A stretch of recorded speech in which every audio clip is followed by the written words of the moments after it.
Swear I couldn't sleep awake last night. No point in turning off the lights. Not the same without your head on my shoulders. Growing pains, but I don't wanna get older. Almost like we left it all already. Couple feelings never laid to rest. Didn't know that the party was over. And it's true that I need you here closer. Burning photos, how to learn to let go. Are you still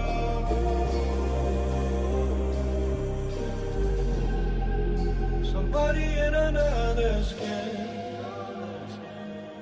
I heard that you're happy without me, and I hope it's true.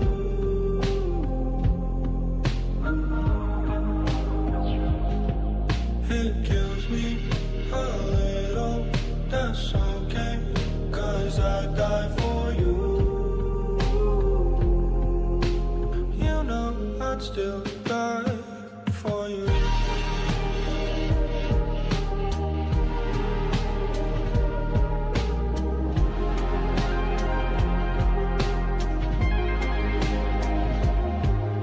I hope you're getting everything you needed.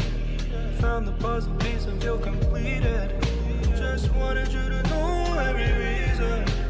Hope you really know that I mean that. Couldn't see the forest from the trees. Only time we speak is in my dreams. Burning photos, how to learn to let go. Are you still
by the seventh day, God had finished the work he had been doing.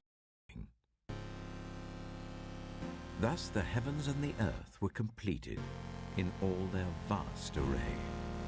Then the Lord God formed a man from the dust of the ground and breathed into his nostrils the breath of life. God has spoken to me. He will lead us to a new home. Suppose I go to the Israelites and say to them, "The God of your fathers has sent me to you," and they ask me, "What is his name?" Then what shall I tell them? God said to Moses, "I am who I am. And I will live among you, declares the Lord. Many nations will be joined with the Lord in that day. I will live among you, and you will know that the Lord Almighty has sent me to you." Then Jesus declared, "I am the bread of life. I am the light of the world. Whoever follows me will never walk in darkness. I am the good shepherd. The good shepherd lays down his life for the sheep. I am the resurrection and the life. The one who believes in me will live, even though they die. He was pierced for our transgressions. He was crushed for our iniquities.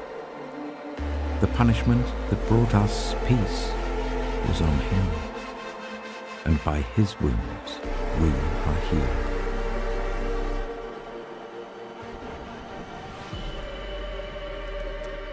Who's worthy of anything?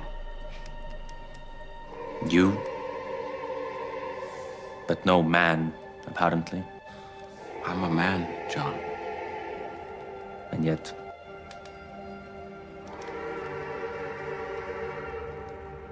I am who I am.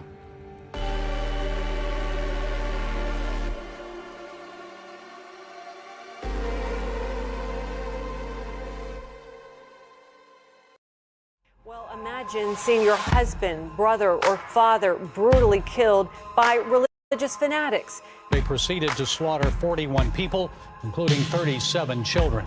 The government took her to the detention center and tortured her, and she was bleeding. A Hindu mob paraded naked two Christian women.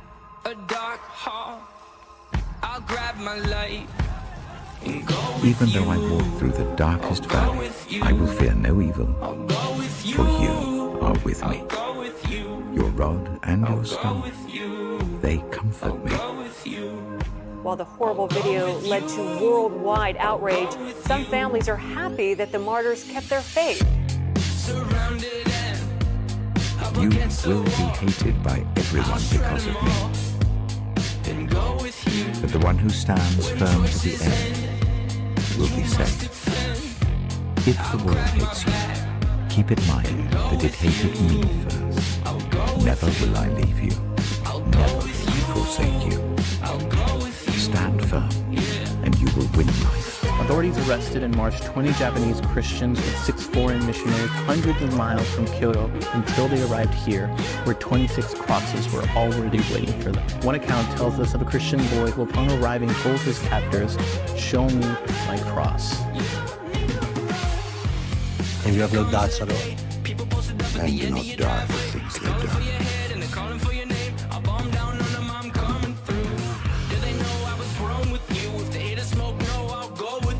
We're waiting, sir. Waiting for what? Private Doss to finish praying for us, sir. Love your enemies, and pray for those who persecute you, that you may be children of your Father in heaven. If you love those who love you, what reward will you get? Are not even the tax collectors doing that?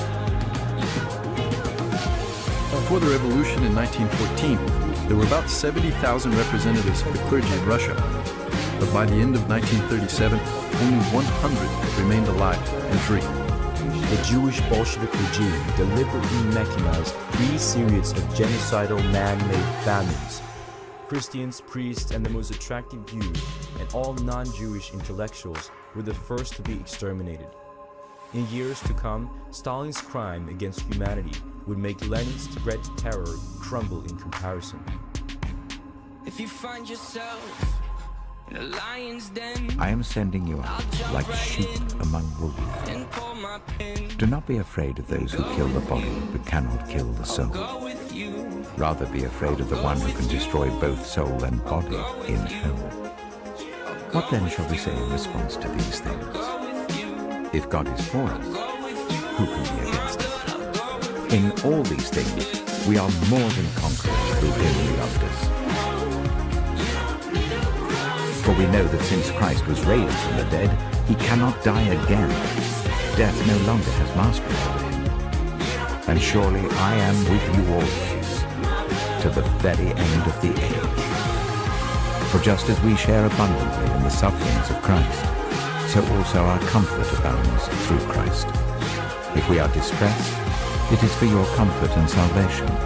If we are comforted, it is for your comfort, which produces in you patient endurance of the same sufferings. As I silently rub the drops of blood on the wood, I can only find the right words when I think of that merciful and just God who is so far away, and yet so close. In your struggle against sin, you have not yet resisted to the point of shedding your blood. If you're a Christian man, listen closely. You must be dangerous, a threat to every lie, every force that dares to rise against the truth of Christ. Look around. Over 2 billion claim the name of Christ. But how many of us are willing to stand when our faith is mocked, when truth is challenged, the churches are replaced, when the name of our Lord is dragged through the mud? Where's the spine? Where are the men who will speak when the world spits in the face of our King? They desecrate what's holy. They mock the sacred. Should they not have a look at us and fear? Let me tell you something. Without strength, your goodness is worthless. A man who poses no threat to the enemy is not a virtue to the Lord. He's a liability. And if that stings, good, it should. Do you really think evil backs down just because a man loves God? No, it doesn't back down just because you sing worship songs on Sunday. It laughs at men who talk about love, but lack the guts to defend it. And if men won't protect truth, if he won't guard what is sacred, then the faithless will overrun us. Conversion will come, not because their argument is better, but because we were too docile to resist. Evil thrives where men stay passive. The enemy longs for a faith filled with such men, obedient, yet harmless, devoted, yet silent. Because without strength, even devotion loses weight. Just look at Europe, once rich in Christian roots, now overrun by those who serve another master. They preach against Christ, persecute his followers. And it all began when they failed to guard what they let in. It is the ultimate cautionary tale to never compromise your faith. They saw the Christians and saw no threat. That's all. Remember, Jesus wasn't soft. He was wise. He cast out demons. He rebuked leaders. He flipped tables. He was gentle with the broken, but ruthless with evil, and didn't come to please the world. He came to conquer it. And your heavenly Father, he's not tamed. He's a consuming fire, a righteous judge, the Lion and the Lamb. And you, man of God, were called to have that balance, not one or the other. There should be nothing about you that is harmless, not to sin, not to lies, not to the world. Christ demands ultimate loyalty, which means if someone mocks the gospel, distorts truth, or invades the holy, you must have the spine and conviction to rise against it. You don't get to be weak and still claim to serve the King. That's not humility. Be the man with the spine. We must not decrease in number, nor succumb to the noise and rising power of the faithless who serve another master. Because the truth is, if you won't fight for your faith, you'll lose it. The world doesn't need more passive men pretending to follow Jesus. It needs men who are powerful and dangerous, who will go to any length to preserve his name. Be gentle enough to love, strong enough to lead, dangerous enough to destroy evil. Your father is your honor, your ego. His land was not meant for enemies to thrive on. You come from a sacred bloodline, the spiritual lineage of Christ, the Son of God, the Lamb who was slain, the one whose blood you owe your life to. So protect it, protect the lineage, protect the truth. Don't forget whose you are and who saved you. Let no foolish man drag our faith into decay. Let no coward distort what generations bled to defend.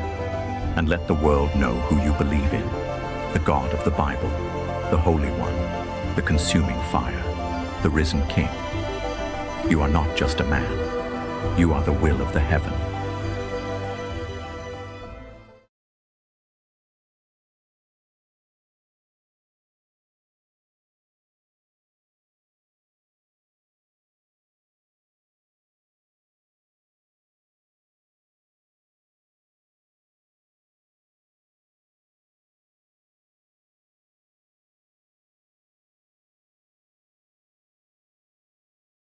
Okie dokie. It looks like they're getting started soon. Yeah, I can put it on screen. I think he's jamming out right now. What do we got? What do we got?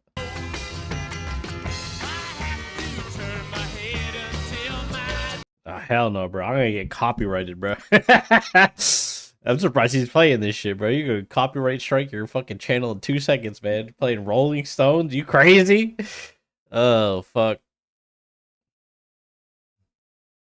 All right, debate today is Dr. Kirk versus Andrew Wilson. Is Christian nationalism good for Western society? My favorite debate. Hopefully this one is better than the last one because I'm not gonna lie. Brian Shapiro is basically a giant faggot and not very good at debating because he's a massive homosexual. But so that debate was fucking painful to watch. So hopefully this one's better. But you never know. So yeah. Bro, how is he? Must be nice, man. Bro, I play copyrighted music for like 0.2 seconds, and YouTube, I get a fucking error message, and YouTube's like, "We're throttling this video." I was like, "Okay, thanks, man. Appreciate it. Thanks, brother."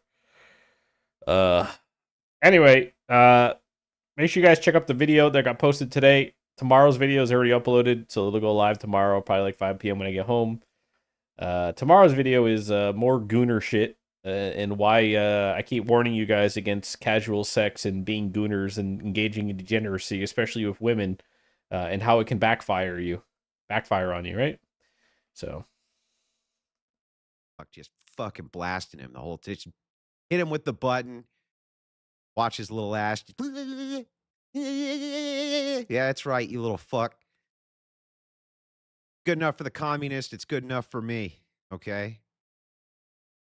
Good enough for the commies. It's good enough for me. That's right. He steps. Well, it's going to be like, you ever see that movie Cat's Eye? Remember that movie Cat's Eye where so if you do want to watch the full debate, like completely unimpeded, I recommend you just watch it on Andrew's channel. I will be pausing constantly to interject my own shit because like I'm essentially stealing his content. And out of fairness, I deleted the last one, right? Yeah, I delete these afterwards. So this will be the only time you guys will get to see this and interact with it with me. So yeah, out of respect to Andrew, who I've fucking financially supported for like 2 years at this point, I'm not gonna like post his content as my content, but I am gonna live review it and shave off a couple viewers while I put my own shit in here. So I watch a lot of debates, review a lot of debates.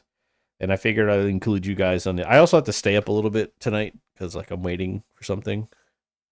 So, hell take femboy. Oh God, I'm getting on Hinge comments already. I'm gonna goon to this. Yeah, please don't, bro. You're a married man with children. Like stop talking like you're 12 years old. Like you're fucking like 42 years old, Night Owl. Stop. Setting things before we get started. I'm waiting on coffee, which is going to take 2 minutes. So we're going to have to launch this thing. Yep. After I I'm get a going. nice cup of coffee in my hand, bro. That's I'm 30, you fuck. Yeah. Yeah, tomorrow's Turkey Tom, okay? For a sneak peek to all the live stream viewers. Tomorrow is a Turkey Tom video. Because yeah, Turkey Tom is a degenerate gooner, and he gets what he asked for. And like I don't feel bad for him, to be honest with you. So, shocker of how I'm going to review the video tomorrow. I am going to defend him against any criminal allegations, but I'm definitely not going to defend him against gooner allegations, because he is very clearly a retarded, degenerate gooner that thinks of his dick, right? Especially money collecting goon work. It's just not worth it, man. Like, I don't know how many examples I have to, like, show you guys and go over with you guys to understand, like, it never ends well. Right? Like, even when you're dating a girl, like, if the girl sends you unsolicited nudes or makes it sexual very quickly, that's usually a bad sign, guys. That's usually a very bad sign, right? Like I've been talking to this one girl like almost for a month now. We've been dating and talking for about a month. Like, it's not official yet because we're still just dating. But like, you know, intentions are very clear, values have been laid out, and it's like we don't engage in like gooner behavior. You can have normal conversations with women in non-gooner ways. And you know what happens? If 3 months from now you decide, oh, I don't like this girl, and you break up with her, she doesn't then make a bunch of sexual allegations against you because she has no ammo to use against you, right? Because you weren't engaging in gooner behavior. You were keeping your dick in your pants, and you were keeping the blood in your brain and not in your cock.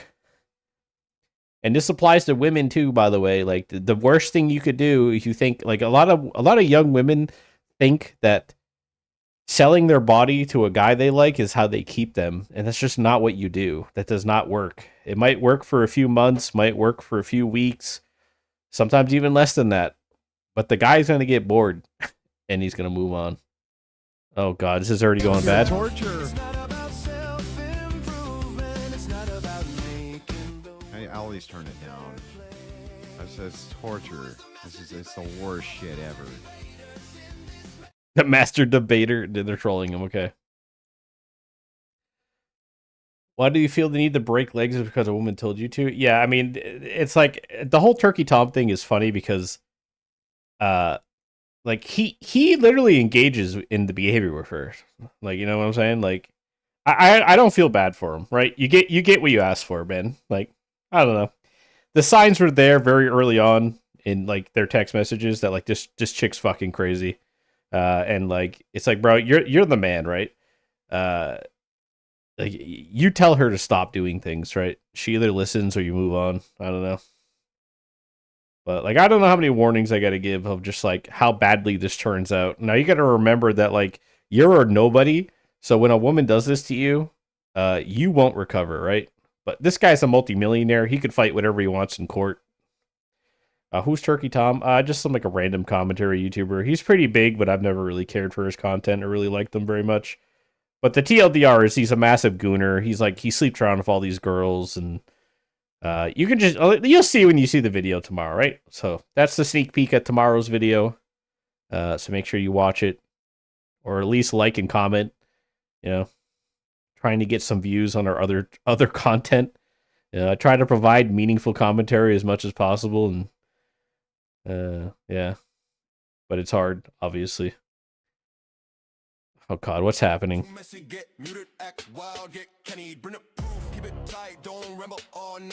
They're fucking trolling him with terrible music. He's losing his mind. That's good. Look at his face. But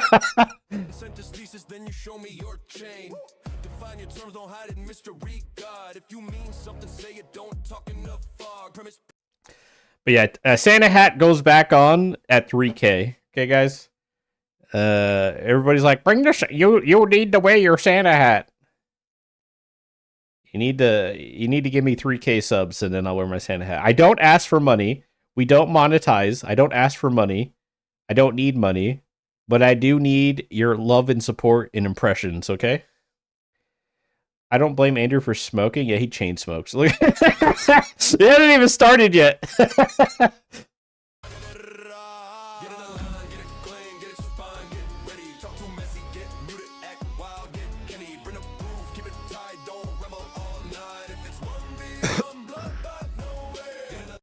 Guys, you think, by the way, you guys think Tectone's going to get in trouble again? Like, I was watching his stream, like a little bit this morning, I think. Bro, this guy, he's like purposely watching videos that like are very obvious could be correlated. I mean, he got in trouble already because he was vague posting, right? This dude lost his court case because he was vague posting about his ex when he's not supposed to. The fuck? What was that sound? I don't know. Something just went off. He's like vague posting about his ex, right? And it's like he already got in trouble once, and now he's got a 10-year PO on him, and he's still vague posting. And now he's like making like tirades about like fucking women making false allegations. I'm like, bro, she's gonna do it. She's gonna. So his lawyers must be like, bro, stop, please. Hello, what are we about to watch? It's a debate. It's basically arguing Christian nationalism versus secular shit. I don't know. I just think he's gonna get himself in trouble again. Well, he's not really talking about her, but he's like you could, if you're crazy like she is, you could vaguely associate what he's talking about to their situation. And his PO is extremely strict, by the way. Like, I don't even know how his PO is legal because it's kind of like an infringement on his First Amendment rights. But yeah, I was watching today and I was like, bro, stop talking about this shit. Like, you're gonna get in trouble again. I hope he doesn't, but. Welcome, my brothers and sisters in atheism, to another mega bloodbath debate. I am so excited for this debate. Tonight, we have two amazing guests, Dr. Kurt, MD, and Andrew Wilson, over the topic, is Christian nationalism... You give me 3K subs, I'll put the Santa hat back on. Okay? Like I said, I don't ask for your money. I just want your love, support, your time, and your impressions, okay? Yeah, no, this is going to be a super cringe debate. I'm just preparing you guys now. You're going to cringe the entire time. There's nobody more cringe than atheists, especially old atheists. I'm wearing 150 pieces of clothing because it has been super cold, and I'll be removing one for each like we get tonight. Super chat questions related to the topic will be read and responded to during the debate. Off-topic super chat questions and all comments will be read after the open discussion portion. I reserve the right to not read any super chats that may appear to violate YouTube TOS or exceptionally inflammatory to the debaters. I appreciate you both for joining us today. Andrew, you want to tell the audience a little bit about yourself before we get into this, and we'll do the same with Dr. Kurt after? My name is Andrew Wilson. I am the host of The Crucible. I hate your terrible AI tunes. They were awful. They were... All right, so he's starting off strong. I need his microphone, by the way.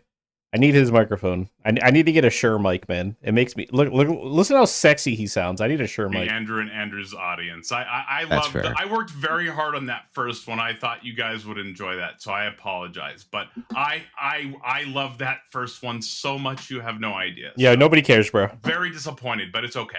Nobody cares, bro. I'm disappointed in you, bro. Like I thought it would be better than that. Breakfast. I'm kidding. I'm joking. Obviously, good natured, back and forth. The good doctor over here. You're gonna have to, I don't know, find your sense of humor tonight. He doesn't have one. Relax. Yeah, there you go. See, I knew you had it in you. But anyway, that's who I am. I appreciate the intro. And Kurt, you want to tell us a little bit about yourself as well, please? Yeah, sure. My name's Kurt. I'm a regular on Taco's channel. In my day-to-day job, I'm a physician, but I have a special interest in Christian history because of my upbringing, and I'm fascinated by the topic. So it's nice to talk to you, Andrew. Nice to talk to you too. Cool. So if y'all are ready, we'll go ahead and move into the introductions here. As I mentioned, there'll be 8 minutes. Andrew's taking the affirmative here. So whenever you're ready, let me know, and I'll start your 8-minute timer. I do recommend taking notes during each other's introductions. It does help during the open discussion. I'm sure y'all both do. But anyways, let me know when you're ready, and I'll start your 8-minute timer. Sure. So when speaking about Christian nationalism, it's important that we be very clear on what it is we're advocating for and why. Nations generally fit into 3 categories for nationalism. civic nationalism, cultural nationalism, or Pay attention, chat. nationalism. Civic nationalism depends on idealism being the core of a nation's group. That group identity is ascertained by having some sort of shared idealism on law and systems. Cultural nationalism depends on the core of the culture of a nation being compatible with that nation's laws. It broadly ignores matters of race and law, opting instead to form cohesion around shared cultural values as the glue that holds the society together. Ethno-nationalism falls under the category of race being the glue itself for holding together a nation. That race is necessary and needs to remain a binary where the nation itself doesn't have the necessary glue to hold itself together. Now, these are oversimplifications for the purpose of time in this debate, but the reasons I outlined them was to point out that Christian nationalism falls pretty broadly under category 2. The United States, depending on its time in history, has been all three of these, by the way. It's fallen under all three of these types of nationalism. And has, I would say, since post-World War II and the post-war consensus, been a mix of cultural and ethno-nationalism. Now, Christian nationalism is the idea of Christians maintaining a cultural dominance on ideas, laws, and ideals. My opponent will argue that this isn't very American or not compatible with the American system of government, but it very much is and always has been. The system of American governance is dominated by dogma. It has judges. It requires oaths to be sworn, lawgivers, lawmakers.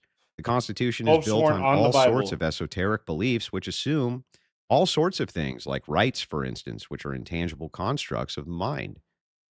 They require belief to have any pragmatic function. The same goes for Christian nationalism. In order for it to work, people would have to believe in the concept of Christian ethics and believe that they would work as a guiding framework for the governing of the conscience of those placed in charge of the affairs of the state and the people in their care. All my opponent's likely criticisms will be based around the same criticisms he's at the mercy of when pointing out a thing he doesn't like about it. Which ideology should we use? Well, which ideology should Americans use now? Christian nationalism may limit democracy. Sure, but inside democracy, that's a risk you run that people will use the process to end the process. True. Should Christians govern? My answer is yes. Why? For the same reason my opponent would prefer they not govern. He has a set of beliefs and would prefer that the set of beliefs that he prefers are the ones which dominate society. It's all preferences, right? So if you it's all preferences, guys. So if I decide that my preference is better and I used the voting system in democracy to enact my preferences, who are you to judge it, right? Is it necessarily bad? No. You can't call Christian nationalism bad, but at the same time, your preferences are whatever you want them to be. Like, it just doesn't make any sense. But that's what they're going to argue. Better, he may not agree with, and vice versa. So the divide really becomes about the preferences we both have for the societies which we want to build and see flourish. My case for Christian nationalism is simple enough. The guardrails put on by the nation at its birth have been weakened over many generations in the expansion of universal suffrage, a thing our founders were concerned about, and it has become a deadlocked two-party, two-ideology system, which is totally divided due to massive cultural divides. No glue, as it were, anymore to hold this thing together. Christian nationalism proposes from the top down our government spread positive messaging for culture.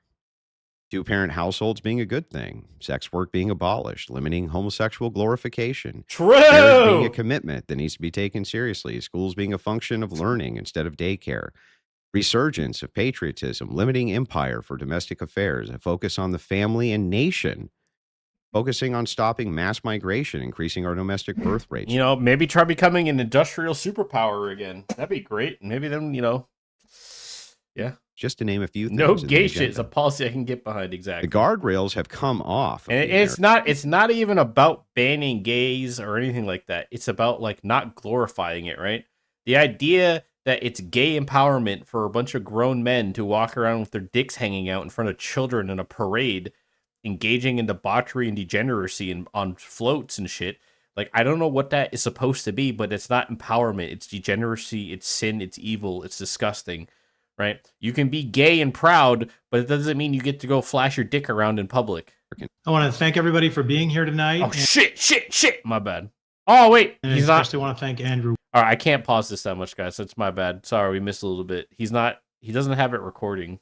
This motherfucker, dude. And Breakfast Tacos for hosting. Sorry, guys. It's an important topic, and it's one that history has shown is very important to be correct about. I want to begin with a discussion of a legal fact about the United States. Here we go. In 1838, the governor of Missouri, Lilburn Cringe. Boggs, issued what is now known as the Missouri Executive Order 44, Yeah, which is an order separation that of church declared and that state. members of a specific religious group, the Latter-day Saints, must be exterminated or driven from the state. Okay, we agree. And this happened after the Revolution. This Yeah, didn't but- happen in but we medieval agree. Europe or Yeah, but we sometime agree, in the though. Byzantine Nobody Empire. likes It was Mormons. the United States of America.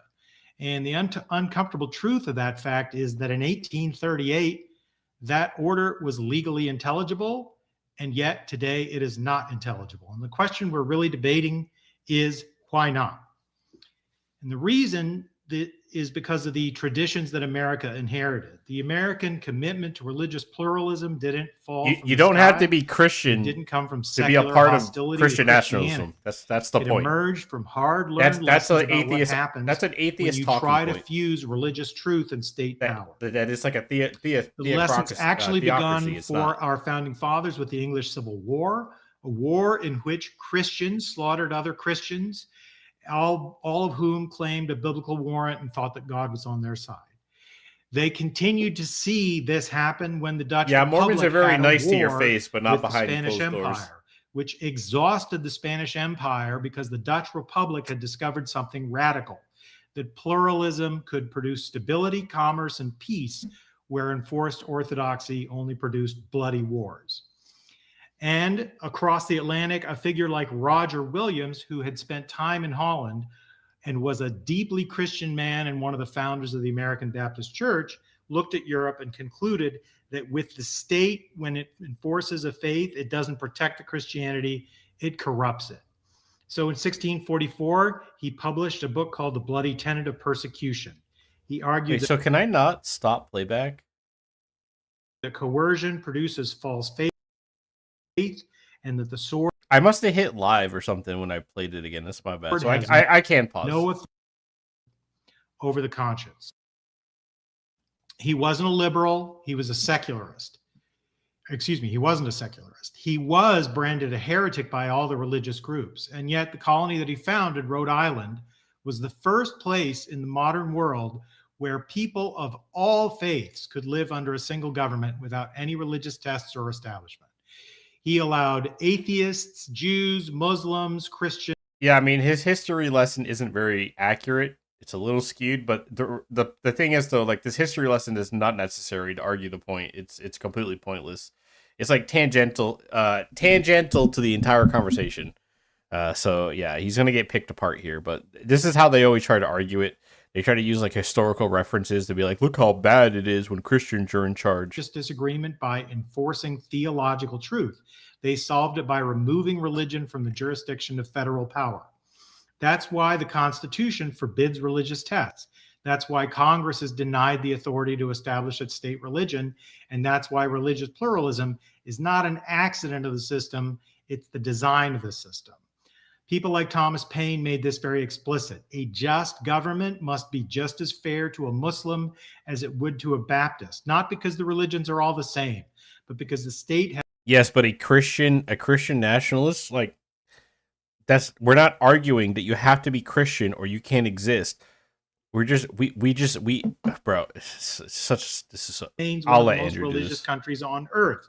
And it's not because Christianity. This is like the same argument they always try. Christianity in the late 19th century was broadly popular and many churches were successful. It's But still because very popular. after It's like the Civil War, 64% of the population. Constitutional settlement extended the religious liberty that the federal government had against the states, not just against the Congress. The Reconstruction Amendments completed the American experiment by making freedom of conscience a right no state could violate, no matter how popular, no matter how religiously justified. Christian nationalism would unwind that settlement. It would take us back to a world where Lilburn Boggs could once again order the extermination of a religious group or any other state minority, when the state decides which faith belongs and which must be suppressed. That's not what we're Before I arguing. close, I want to clarify a critical That's a distinction, because much theocracy. of the confusion We're in this not debate arguing for a comes from theocracy. collapsing two very different things into one label. Christian nationalism is a political ideology, and it's not an American founding idea. Yes, it It is. emerged in 20th century Yes, Europe, it is. especially in the 20s and 30s, as a response to mass democracy and secularization. Brother, when you get sworn into oath on anything in the United States of America, you swear on a Bible. When you become president of the United States, you swear your oath on a Bible. What is the first thing the president does after inauguration? He attends a church meeting, right? It's an inaugural event. Every single president does it. The foundation of the country, your rights given to you in this country are based on the foundation of God, the belief of God, that God gave us all inherent rights that cannot be violated. Okay? Like, please, can we stop playing semantics? The difference is whether the state claims authority over religious identity.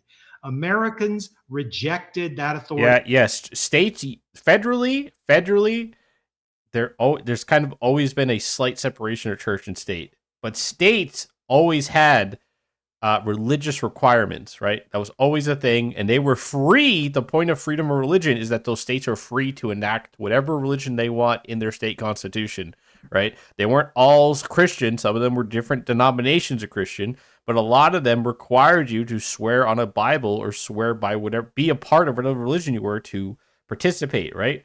But we're not even arguing for that, right? Christian nationalism isn't even arguing to bring that back. That's not what we're trying to do, which is what he's trying to allude to. It's like, look at all these problems that caused. That's not what the modern Christian nationalism movement is, right? Biology, Christian citizenship in a pluralist republic is an American tradition. The claim I'm making tonight is very simple. Christian nationalism is not just bad for non-Christians. It is bad for Christians. It replaces persuasion with coercion, conscience with compliance, and faith with force. The American system did not reject Christianity as the religion of its people. It rejected the idea that Christianity needs the state. That is the tradition America stands in. That's the settlement that Christian nationalism would abandon. And that's what's at stake in this debate. The question is not whether Christianity is true.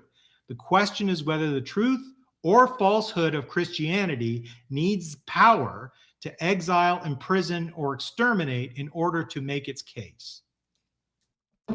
Which it doesn't, but okay. Thank you, And that's Kurt. all I have. Thank you. And once again, I greatly appreciate both of y'all and everybody and all the audience members being here. Thank you, everybody, for joining us for this debate.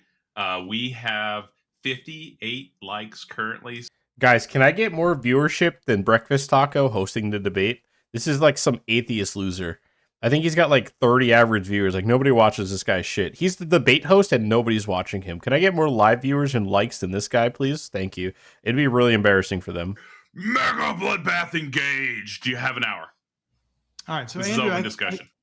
I enjoyed your opening. I'm going to question a couple of things here first. When you're separating the three types of Christian nationalism, the civic, the cultural, and the ethnic. No, just three types of nationalism, not Christian nationalism.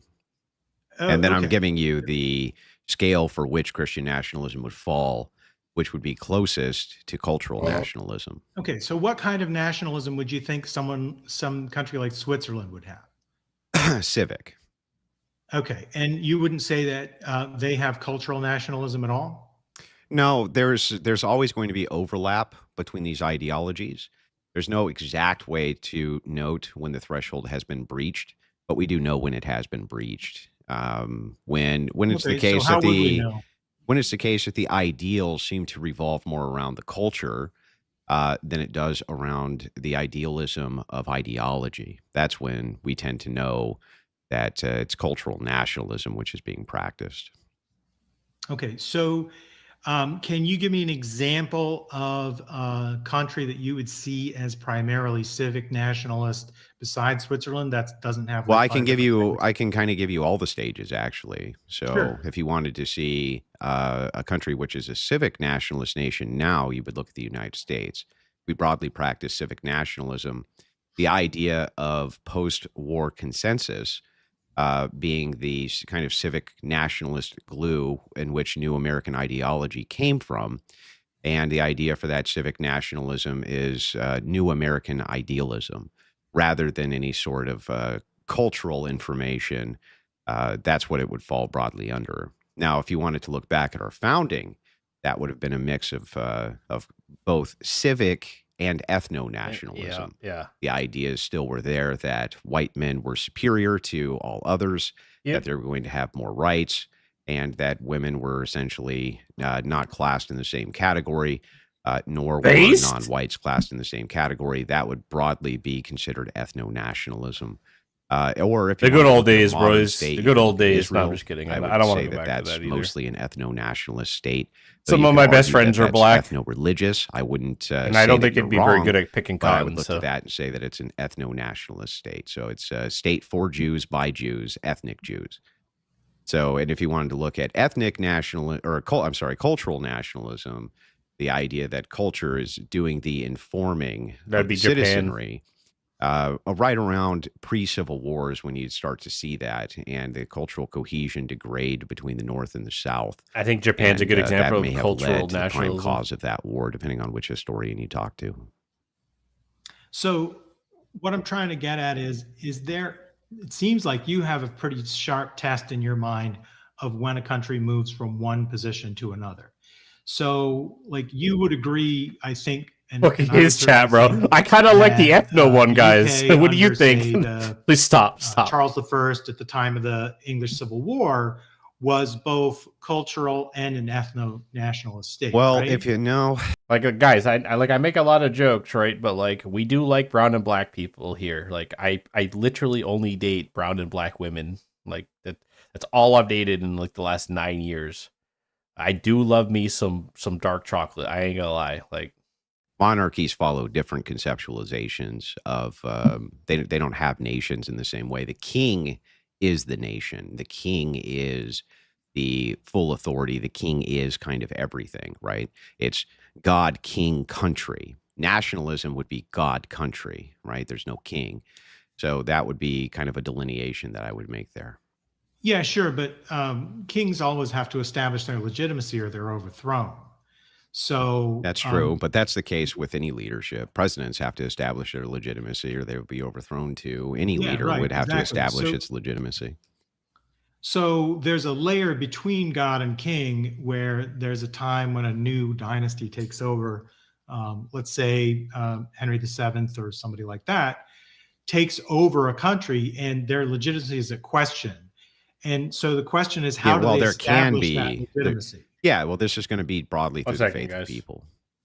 That's Oh, how the legitimacy is garnered. By faith, for you mean religious faith or personal just faith belief. in the leader himself? Belief, yeah, just co-opt of personal belief There you from go. X amount of people that there's a recognition of this office or station as being legitimate with the person who's in it. Okay. So in that case, then, when the country goes from being a monarchy to being a republic or being a democracy, then you start to see these sorts of nationalisms form. So in England, after the Glorious Revolution, then you would say, because you now have a parliamentary system, then you start to see a kind of nationalism that's different from what existed under the strict monarchy, or does that monarchy structure persist through Victoria? Well, there's still structures of monarchy which exist within any executive branch inside of democracies. We never fully got rid of that. Yeah. But as far as how those We're transitions still pretty go, much it's ruled by different for oligarchies, each nation. to be Each honest. nation transitions differently. To Massively democracy, powerful especially in families the West. basically control the and it's the entire same thing country. with the secular wall. That has been established differently depending on the nation that we look at. Very hard to give hard line specifics because history, as you know, is extraordinarily complex and it's not really a one size fits all. Yeah, I know. But yeah. so what I'm trying to get at here, and this is on point, even though it seems weird. Uh-huh. Our country comes from England, right? So I'm trying to establish that since we come from England, Well, it comes from a rejection. there would have been. It comes from a rejection. Yeah, it's a of rejection of England, I would say. England. Correct, exactly. Yeah, So that there the would have been a ideal point- the ideal was that Puritans who came here in the 1600s, right? They wanted being to essentially persecuted establish by the a Protestants. much more rigorous version of the church Yeah. outside of Anglicanism. Yeah, and we outside wanted of a way more Catholicism. So it conservative was actually version a of the rejection church, actually. of England. And it was a rejection Correct. even of the monarchs. And yeah, so I mean, that was kind of the foundational principles. I would Yeah, say. so that's what I'm trying to get at. So was England ever Christian nationalist? That's what I want to know. By how I'm technically- determining it today, no, Yeah. no. So England was never a Christian nationalist state. Not by And how then I'm you're- defining Not by how he's Christian defining it, nationalism but today. technically, yes. Okay. No, and but that's the fine. thing is like, I'm not sure that how you would define a republic today, that England was ever that either. Yeah, you can't say So, the like, Republic this of is what I Rome mean. was the Saying same that as a it is republic today. now? We're using kind Or of with the UK? modernist. I think it's much more broadly not actually. I think it's much more broadly moving into universal suffrage and not necessarily a republic anymore. So was the UK ever a republic? I don't know. I'm on the fence about it. Maybe. Okay. Is it a democracy now? Or is it Yeah, I still would a say it's a monarchy? democracy. Yes. This is Okay, and irrelevant, when did by it the way. switch from being a monarchy to a democracy? I don't remember the exact year date. So sometime after Victoria, or sometime after George III? I don't or- remember the exact year date. Okay. What relevancy does this have? to There's what no we're discussing? relevancy here. Well, because Is it just what I'm like trying Andrew to- needs to pick out historic facts and remember dates, or what? no, are we, no, well, what not are we, at all. What are I'm we doing? trying to establish is, was there a Christian nationalism that the founders would have been aware of? Yes, Okay, and what would that have been? that would have been that would Massachusetts model. Or? Well, no, that would have been the states. So what happened with us was we had the Articles of Confederation first, and secularists Yep. forget about that often. I'm sure you're a historian, so you didn't. The Articles of Confederation were broadly a failure. Mhm. The actual compromise of the 10th Amendment for giving prospectively to the states all rights that the federal government didn't have Yeah. was actually a compromise on religion more than it was anything else, so that each state could agree. have Have an its own religion. independent Yep. religion. Yep. And that's and true. they did govern They did. Yep. locally based on those independent religions. That's why people were more And loyal to their that states. model That's persisted why the for a federal long, government got long rid of time, that in the first fact. place. And so the Yeah, thing yeah, is, so it's like, hang on. So yeah, that would have been broadly Christian nationalism or something akin to it. Yeah. Okay, so yeah, and every single one of those states had abandoned their state religion. Listen, by let's the be start of nice the to Civil Kurt. War. Kurt Well, has they been had a lot civil of so political far. pressure Like, to do so. he, A lot of he, federal- Where his did art, that political A lot of pressure federal. coming? Well, yeah, it started like, with like Jefferson. Kurt's okay, guys. Jefferson He's began to calm. do He's a just asking tour around the questions. United He's not. States, He's not putting being political bad faith. pressure, Let's to begin let's the be nice to abandonment Kurt. of that because he didn't like it. He wanted more power to the federal Like we can, government. we're actually Most of the having a early good debate. founders This did usually doesn't because they were happen. spooked by the Usually Articles these of atheists or Confederation. They almost leftists are lost it all, retarded. right? The United States almost lost everything. If we hadn't federalized, we would have lost everything. Mhm. So it started early on, and the idea was basically the federal government has been trying to transfer power away from the states essentially ever since the founding, which is what Yep. prospectively the states were concerned about. I mean, initially, which is Madison why was the arguing 10th Amendment against that. compromise Like you was had there to you had begin with, a right? Sure. Oh, God. And absolutely that your interpretation of the 10th Amendment prior to the Civil War is absolutely correct. But then the question is, do you see the 14th Amendment as taking away some of those possible governance strategies from the states? Yeah, well, you're allowed to amend the Constitution, and yes, I do think that. Well, I think that many actually. Yeah, so like I mean, if you understand the history of America, I mean, history of America basically is always fundamentally always boils back to like Madison versus Hamilton, right? We've been in the Madison versus Hamilton phase of the country for 250 years, essentially. If you don't know about Madison and you don't know about Hamilton, Alexander Hamilton, I implore you to go back and learn about it, and then you'll be like, wow, we're still doing that today, because yes, we are. Like basically, James Madison and Alexander Hamilton in the political battle that they've had has been going on for 200 something years, so we're still stuck in it.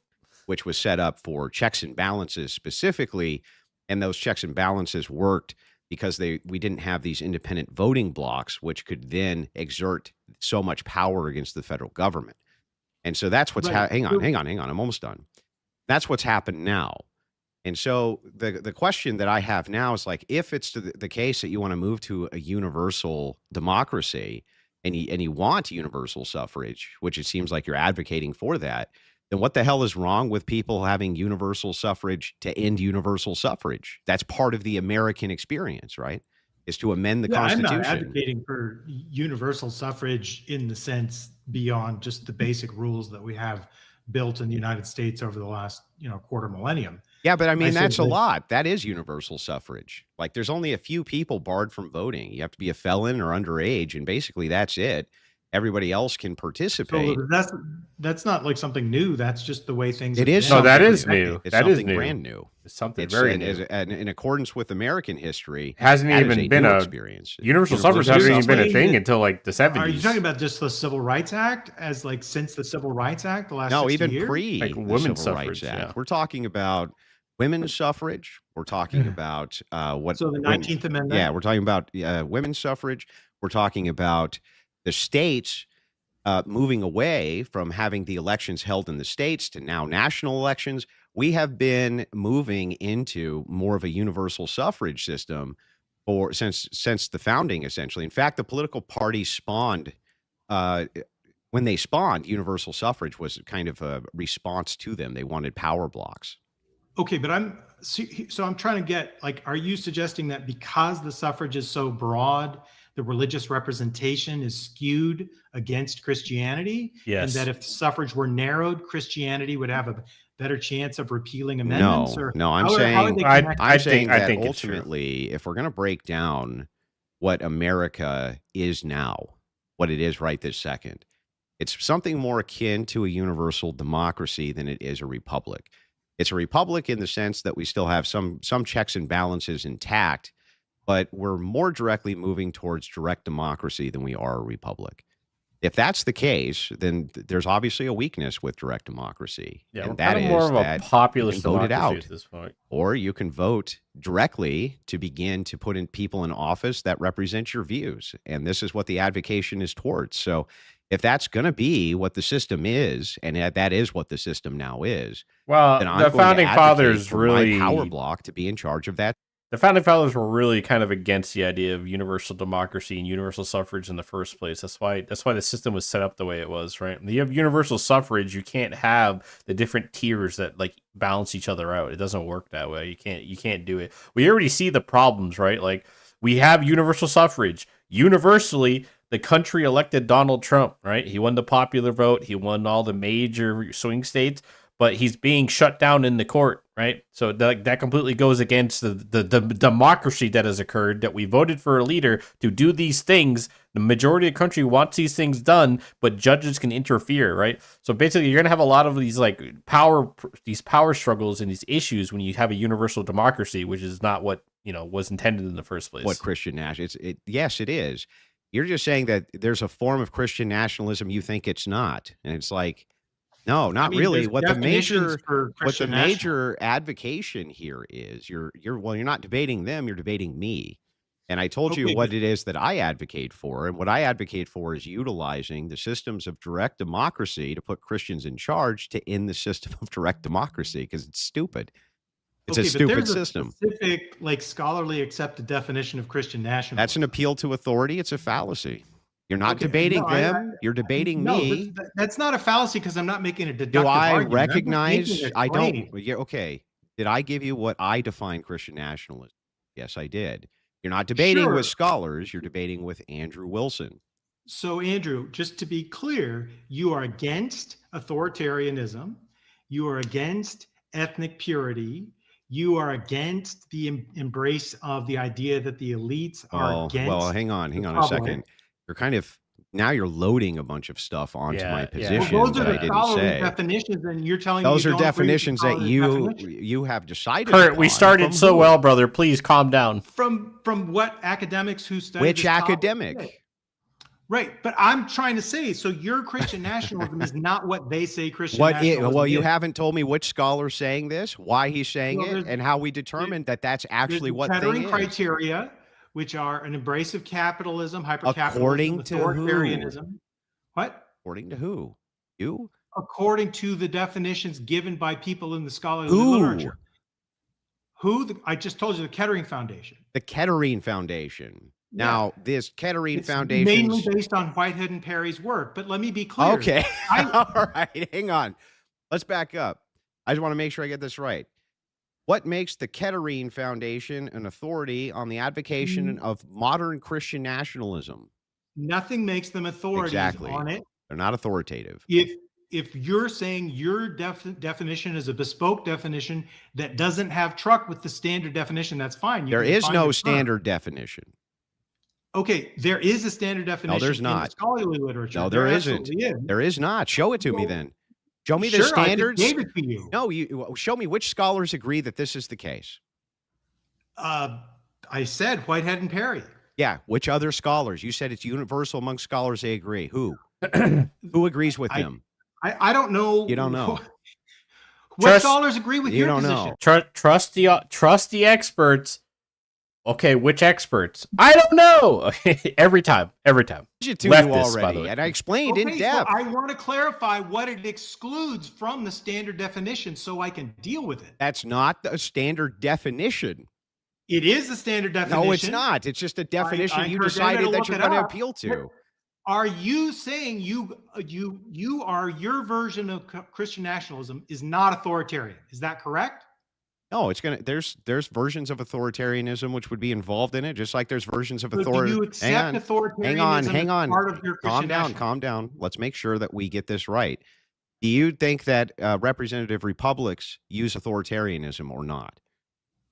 No, representative republics are by definition. Okay, well not then what is authoritarian, in that there's no single man. Yeah, by the ruler way, in their by the checks and way, balances. So by the way, I fact checked his Kettering Foundation, and they're not. It's not even like an old set of. It's just a bunch of random people that just like based on Project 2025 define Christian national. I don't know. It's like a reaction to Project 2025, which isn't even Christian nationalism. So right, then yes, there can be a case that can be made that would be fine. Sure. Great. Okay, so that's part of your definition as well as the authoritarian. No. Can be. It can be acceptable. Not you. that- in other words, that it you is. don't rule out authoritarianism. Most if Americans you're defining authoritarianism as just a single It's guy. use the word Is this like an appeal to emotion or something? Like you're trying to attach authoritarianism to Christian nationalism to make it sound like it's a big bad scary thing. Oh, it's Nazi adjacent. Is that what we're doing right now, Kurt? Like really? Is that where you're like you've already got like we're not even like an hour in, you're already whipping out this card, like really? as a divine right, just like the Chinese established their Okay, dynasties, so there's no mandating difference heaven. there. What about an autocracy? What would be the distinction between that and an autocracy? Right. So typically an authoritarian or an autocrat or a tyrant would be somebody who seizes power Or just a and doesn't king? try to claim legitimacy. Or just a king? They often end up Or becoming just kings. the modern That's U.S. correct. president then- who has a He's calm. massive Yeah, amount that's of perfect. executive Yeah, power. Yeah, you could have a thanks to Christian nationalism, lot which lot a king thanks was to acceptable. sure. Obama, but Okay, so you're okay with authoritarianism. How about a belief that the elites are acting against the public interest? Some elites are, yes. some are, yeah. Okay, so course. you agree with that one. Then how about hypercapitalism? Well, I agree with which one? No. Back up to the elites. Capital economics. Yeah, back up to the elites. So there's a general belief among Christian nationalisms that the elites are against the public and that they're selling the public out. So there's a belief of almost everybody that that's the case. Okay, but again, I'm just trying to see where you interact. And with under standard Christian definition. ethics I and think Christian that nationalism, they would be held accountable. I think some elites do, sure. Sure. Okay. So, and then how about in terms of capitalist economics? Do you strongly support capitalist economics? Yes, I do. Okay. And then do you emphasize religious identification with the country? Like this is a Christian country? Yeah. I would prefer that, sure. Okay. And then do you recommend ideological and ethnic purity? No. When you say purity, what does that mean? in this context. That means you don't want immigration. You don't want dilution from people from other lands and other language communities. I'm fine with limited immigration. Okay, so honestly, the definition that the scholars give is not too far from your definition. Well, it seems like there's quite a bit of delineation, but I would say that we could say the same thing for almost any ideology. For instance, you could say, okay, there's a democracy. Other than authoritarianism, they could fall under the spectrum for all of those things as well. Every single one of them, in fact. Like they have a heavy preference towards capitalism. They don't want immigration. That would be the UK right now, in fact. Right? So how's it going over there? Have an economic system that like is necessary to be a democracy? No, I just think that it seems that there's a economic system which they find preferable, and that does seem to be capitalism. Yes. Mm-hmm. Okay, so yeah, but you can imagine like a democracy like Norway that has a very like highly socialistic mixed economy. No, it's mostly still a capitalist. democracy, It's mostly capitalist. It has strong social safety nets, but it's not very socialist. Like it's not out there nationalizing industry, right? Okay. I always love when they bring up Norwegian states. Oh, they're socialist havens, guys. They're capitalist countries. Like they have very small populations because they don't immigrate a bunch of fucking Muslims and retards into their country. So when you don't do that and you have limited immigration problems and you have a small, condensed, very like culturally, ethnically, like homogenous group of people, you can have very strong social welfare nets, right? Just use your brain. Make sure I got your system correct. Are you basically for the status quo then? Well, again, it depends on what particular portion of the status quo. Well, you're here, talking let's go about. through the status quo. The status quo is No, he's not looking for you want direct there to theocracy. be- That's not what we're looking for. Universal suffrage to stay basically exactly. You where don't it have is. to be Christian in a Right, Christian exactly. I don't have a nationalist problem with the voting state. rights in the And United you want States. the amendments to basically stay right where they are. I mean, there are amendments that I think might be made better. So I'm not saying that you want them to at least stay intact. No, not all of them. Which one do you not want to stay intact? I think you could certainly update the second with new language. Okay, so you just removed the Second Amendment. Any other amendments? I mean, I don't have a coherent theory of government that I'm defending here. I'm just going. Well, I'm not against what you asking. have. I'm not asking for a coherent theory of governance here. I'm just asking. I just want to make sure that when you're debating this, are you debating this from the position that the status quo is better? Oh yes, the status quo is definitely better than Christian nationalism. Okay, so the status quo is definitely how? better. Okay, got it. So Bro, the status quo then. homie, did you read the Epstein files? Are you serious? The status quo is better than having a Christian nationalist movement and bringing God back into politics, right? Bringing God, like holding leadership accountable under biblical beliefs, right? And Christian ethics and morality. You think the status quo is better? Did you read the Epstein files, Kurt? Hello? You think it's better? Did you read them? Do you know what all these guys are doing? Like, you think that's better? You would want witchcraft and Satanism. So you want to... Yeah, exactly. You want to continue to be ruled by satanic pedophiles that eat children and fuck little kids, Kirk. Is that what you're saying? You think that's better? Witchcraft and Satanism. Do not harm other people. Right, exactly. And that's what we're getting to. So witchcraft and Satanism, you would want protected as long as you're not harming other people. Any religion. Sure. Okay, so that when the Church Christians of were mean to gay... Christians are not mean to gay people. Like, what are you talking about? That's not even true. Right? You would have to concede that Christians believe overwhelmingly that they're supporting. Yeah, no, listen, I'm not saying, like, Kurt, this is good, bro, because honestly, the Brian Shapiro date was insufferable. Like, you couldn't even get to the heart of any issues. Like, Kurt is not operating in bad faith. He just has a really bad worldview, right? And he's operating, like, so, like, I'm not mad at Kurt. I'm just, like, pointing out the flaws in the logic here, guys. Like, let's be respectful to Kurt. We're actually getting a good debate here. Like abortion. Roe v. Wade. Yeah, I know you're being facetious. I know. No, there's not really. There's most of the Epstein was traditional religious. Yeah, he loves to go most of the traditional Christian churches do, but if you wanted a complete breakdown, we can actually pull one up. But the whole point here is to ask you this: if it's the belief of a mass of Christians, let's just say it's not even the majority, it's like 49%, right? That is mass murder, right? Would they then have moral obligations to stop that mass murder from their view? I mean, if you're saying that if people think something is bad, they should try to stop it, of course. And so if they say, well, there's certain ideologies which lead towards this idea Kurt's of okay, abortion, guys. why His wouldn't they wordage be is garbage. resisting those ideologies? Why wouldn't they? Of course they would. So the idea here that Christians are trying to get other Christians in the positions of power and are even willing to erode these various systems, we kind of have to, because you want to utilize these systems in order to protect abortion rights, the status quo, right? Who are the people who aren't Christian that were in power? What do you mean? Yeah. Oh, the You're entirety. talking like the there's this entirety. country that doesn't have any yeah. Christians in power. Well, there's Who four. are those people that are yes. not Christian? Well, I would argue that there's a fourth branch of government, or possibly even a fifth. Some people refer to the media as the fourth branch of government. I've never really thought so. I've always thought that the fourth branch is the lobbyists and the NGOs. That So those it's like a group of elites who are no, controlling. it's things not. from It's not behind even the a group scenes. of elites. It's just corporate interests. So there's. You agree with me that it's documented that there's hundreds and hundreds of NGOs which have assisted with abortion rights advocacy in the United States. That's not even in question, right?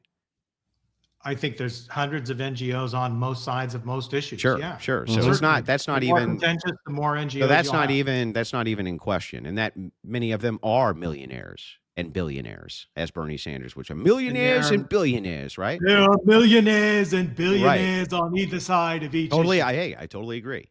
But the point here is that that's why I said some elites, right? If it's the case that you have a mass majority, or not even a mass majority, but a mass of people, right, who are funding abortion advocacy, and you're saying, no, the status quo is better. This is why I said in my opening statement, better for who? You say it would be the best thing for Christians. Remember, this is what you said in your That was a opening really good statement. Bernie What you're here to impression. defend Kurt is had that a it's good actually Bernie best impression. for Christians. Can you That's explain what to I'm me, saying, sir, guys. how it would We be don't hate best Kurt for yet. Christians from their If Kurt view gets bad faith, then to we'll hate have Kurt. But he's been abortion rights perfectly fine. on demand for women? How would that be better for Christians? It's very Well, rare to get like an actual good let's not debate talk out of this about shit. abortion, 'cause we're here to talk We're about talking. We're Christian not talking nationalism. about abortion. We're talking about Abortion's your a key claim. issue And in your Christian claim is nationalism. So yeah, we should talk about it. Nationalism will be bad for Christians themselves. Yeah, it absolutely will. And then you say the status quo is superior to Christian nationalism. So then you would need to defend why it is in the status quo of you wanting there to be abortion rights on demand. How would that actually be better for Christians? Well, okay, let's just look at Ireland, right? So we can look at Ireland in the 20th century. It's a Christian nationalist country. It absolutely had church control of these sorts of things, and abortion was outlawed. And what you got were these residential homes where these women who couldn't get abortions were going. They were massively abused by the Catholic Church. They were subjected to all kinds of abuse, all the ones I want to mention. And their children were sometimes died out of neglect and buried on site without any kind of knowledge of the state. And how did abortion? That was because there was not a way for women who wanted to terminate a pregnancy to get that done legally and safely. Wait, how many cases of this And do you that's think what there caused all were? the Christian nationalism. How many cases of this do you think there were? Of The women who Magdalene weren't- homes? The Magdalene homes of are a women, national hang on, scandal in of Ireland. women who were not able to get abortions who wanted them. They wanted them. You would have In to define Ireland? that. Yeah. That's why the Magdalene homes existed. What, because they Abortion couldn't was get illegal in abortions? the entire country. And do you think that the Christians would have supported you putting in rigorous abortion rights for women? On Yeah, demand so abortion? so Put in rigorous abortion. even with the 2018 repeal of their 8th Amendment in Ireland, it's only been 10,000 abortions in the last like fucking 10 years. So yeah.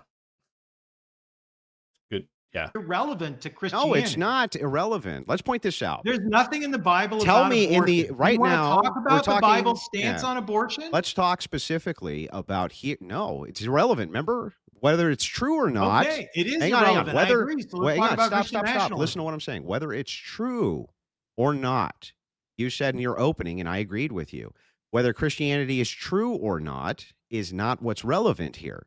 Yeah, What's I agree. relevant here is on what people perceive as better outcomes for themselves based on Correct. government design.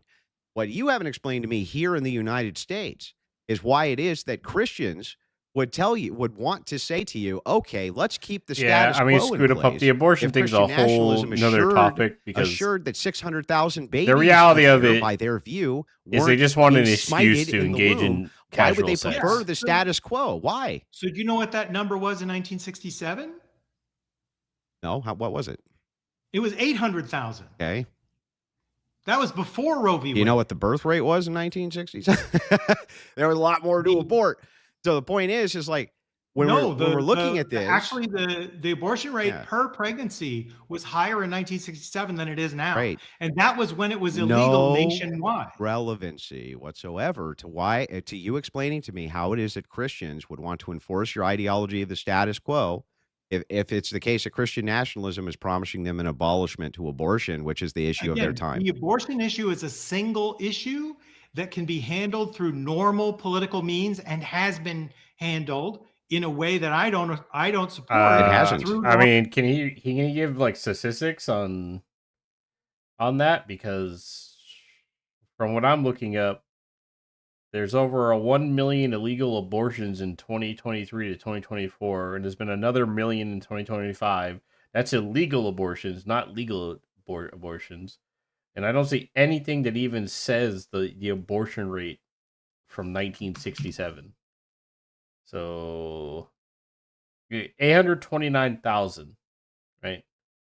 So it ranged from 200K to 1 million annually, which is the same exact, which is actually it's less than what is today, which is like a 1 million illegally today in the states that it's still illegal in, and then plus like another 800,000. Yeah, so yeah, he's literally just making shit up. Just normal politics. Yeah, so what? That's my whole point. Even if it's normal politics, if it's the case that they used abnormal politics, let's say, and we're able to No. Men are just as responsible for sticking their dick in places it doesn't belong, right? So a country ruled and governed under Christian ethics and morality, like, would not tolerate that, right? You would be raised properly. You would be taught properly how to engage with women as a man, and you would be taught how to properly engage with a man as a woman, right? People would go back to courtship. We'd have 1950s, 1960s courtship again, right? You need to get the father's permission to even take the daughter out, right? It's just a better society, and we had better outcomes back then. So. Yeah. In 1838, people who identify as Christians were being targeted. Jesus Christ, 1 million? Do you know how many total children have been murdered since abortion became a thing? Yeah, you should go Google that one, Jimmy. People who identify as Mormon terrorist is what you're referencing. If that's your call, because that's what they were. They were Mormon terrorists, and that's why they were driven out. Like you leave that whole part of it out. Under your Christian nationalism, that would be legal, right? It's legal right now under all forms of nationalism to on-site kill terrorists. Right here in the United States, right now under your democracy, under your status quo, Barack Obama could shoot and did a missile and kill a United States citizen. Okay, because he was a fucking terrorist, bro. If you think the extermination order just said terrorists or combatants, that's incorrect. It was all members of the faith. Oh, wait a second. Do you understand, right, that because maybe they use different linguistic models there, but right this second, if Mormons were labeled terrorists in the United States, if they were labeled terrorist officially by the United States government, the United States government has the ability under current U.S. law to shoot a missile into their house and blow them up. You realize that, right? Hang on. Do you realize that? I do think that those laws may be on the books. Is that happening? Yes, it has happened. They have launched missiles and killed U.S. citizens in their home. Yes. Well, if they're living abroad, yes, they've done it. Oh, you mean living abroad, not in the U.S. Do U.S. citizens supposed to have the right? Abroad. Absolutely. Are they? I'm aware. Do they have the right to that. due process? Yes, they do. Yeah, but if they're labeled as terrorists, we can kill them right this second. Yeah. Again, that's a normal political problem. That has nothing to do with Christians. It's and not a has nothing to do normal. with Listen, Christian when you, nationalism. but you're saying Yes, but under Christian nationalism, we wouldn't even have that, right? Like we wouldn't even have something like that, right? So it's like he's making the point, Kurt, that like under your secular atheist structure, you can kill people like this. Under Christian nationalism, you wouldn't be able to kill people like this. Like that's the point. Like it'd be better for everybody. They could not identify all Mormons, even 12-year-old kids who just got baptized and just got their first priesthood. didn't they just as terrorists identify? and start killing them? Did they just could not do identify that. all Antifa as being terrorists? So do you think that there are like 12-year-old kids who say I'm Antifa and then people are going and shooting them? Whether they are or not doesn't mean that they couldn't under the law. The case Okay. of the matter is that under the law, if you are a suspected terrorist member of Al Qaeda, Yep, that's why the government's pushing so hard to label Renee and Prescott, whatever the fuck his name is, Preston. That's why they're trying to label them as Antifa, right? That's why they're going through the signal chats to confirm, like, because if you're tied to Antifa and you get killed by police, it's justified no matter what under the law because you're a domestic terrorist group. some Christian sect terrorists, right? The federal government, under their rule right now, would actually have the ability to fucking kill them, right? Now, what if an Hang on, answer my authoritarian question. got in Answer my power? question. Answer my question. Right this second, if Yeah, the way secularists, the way the terror laws are written is hugely problematic. And even so what the very fuck are you definition protecting of us from then, bro? What are you protecting us What's protecting us right now is that nobody has thought to do that. Oh, but when they do, when they get Basically. around to it. But Andrew, yeah. So you agree that terrorism should be defined more clearly and that it should include all violent It's not people, whether they're relevant. What's Christian or not, relevant right? is the thing you're pointing You to. agree that there are Christian not terrorists relevant. What's who relevant? commit terroristic acts. What's who relevant? should be able to be killed on irrelevant. sight. What's relevant is that the very No, he's guardrails not, you claim because would we don't protect us do that from the evil Christian nationalist who could then go after this group they don't like that they allocated group bad. Under the law, the secularists, right this second, under your guardrails, do the exact fucking same thing. Secularists. Yes, it's Who are the You secularists? claim What- that. I'm sorry. Do you claim that the United States is a secular nation? I claim the United States has always practiced religious pluralism and is a majority Christian nation. Is it a secular nation under the law? It's religiously plural. Is there a separation from church and state? Yeah, there's a separation of church and state. Well, what do you Correct. think secularism means? Well, a secular nation would be a nation that's actively anti-theist, like the communists. I don't think that that's the case. No, Can we that's get not a how that definition of works. secularism to make sure? Secular would be no favored religion, if you want to see it that Yeah, way. I then yes, think. it's Yeah. secular. So if that's the case, then under secular rule, So Donald Trump is secular. under secular rule, he's in a more secular office. Yeah. But the thing So he's a is, secularist, right? well, no, I didn't say he's a secularist. So was No, Joe he's a Biden Do you fucking understand? Do you secular. understand the distinction? Like, if it's the case that you're in an office, you can be in an office which is secular. That doesn't mean you personally believe in secularism. That's not the Okay, case. so But now, who hang are on, the hang on. secularist I'm pointing this presidents? out. I'm pointing this out. Inside of what you believe to be the secular United States, the very same bumper that's on it, which would prevent quote targeting of American citizens, right? We already have under that secular framework. You haven't No, protected us the- from that. The 14th Amendment is the amendment that protects people from that. But it Which means that- doesn't because they can be allocated as terrorists and you can launch a missile up their asshole. Okay, so do you understand that there's a public outcry when the government oversteps its authority? Have you ever heard of that There's public happening? outcry when monarchs overstep their authority. There's Yeah, public yeah, outcry exactly. when anybody does this. That would be the same Correct. thing in a Christian national. I know for Trump to be the Pope, yeah, but I don't even think he's Christian. I'm pretty sure he's Jewish. He's made a lot of weird statements, especially after Charlie Kirk died. So, I mean, it's irrelevant, like what religious he is. I mean, and honestly, like, no, I would not. I don't even think. Yeah, you know what? If he wants to be the Pope, he can. Because honestly, I don't even recognize the Catholics anymore.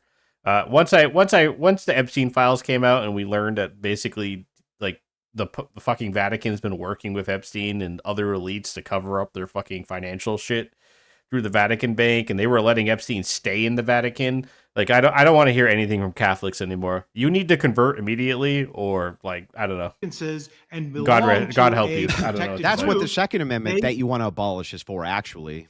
No, the 14th Amendment is what No, does the that. Second Amendment is the ultimate safeguard. We from that. already know that carrying. It doesn't matter because the Pope is infallible. So, you know, right? Agree.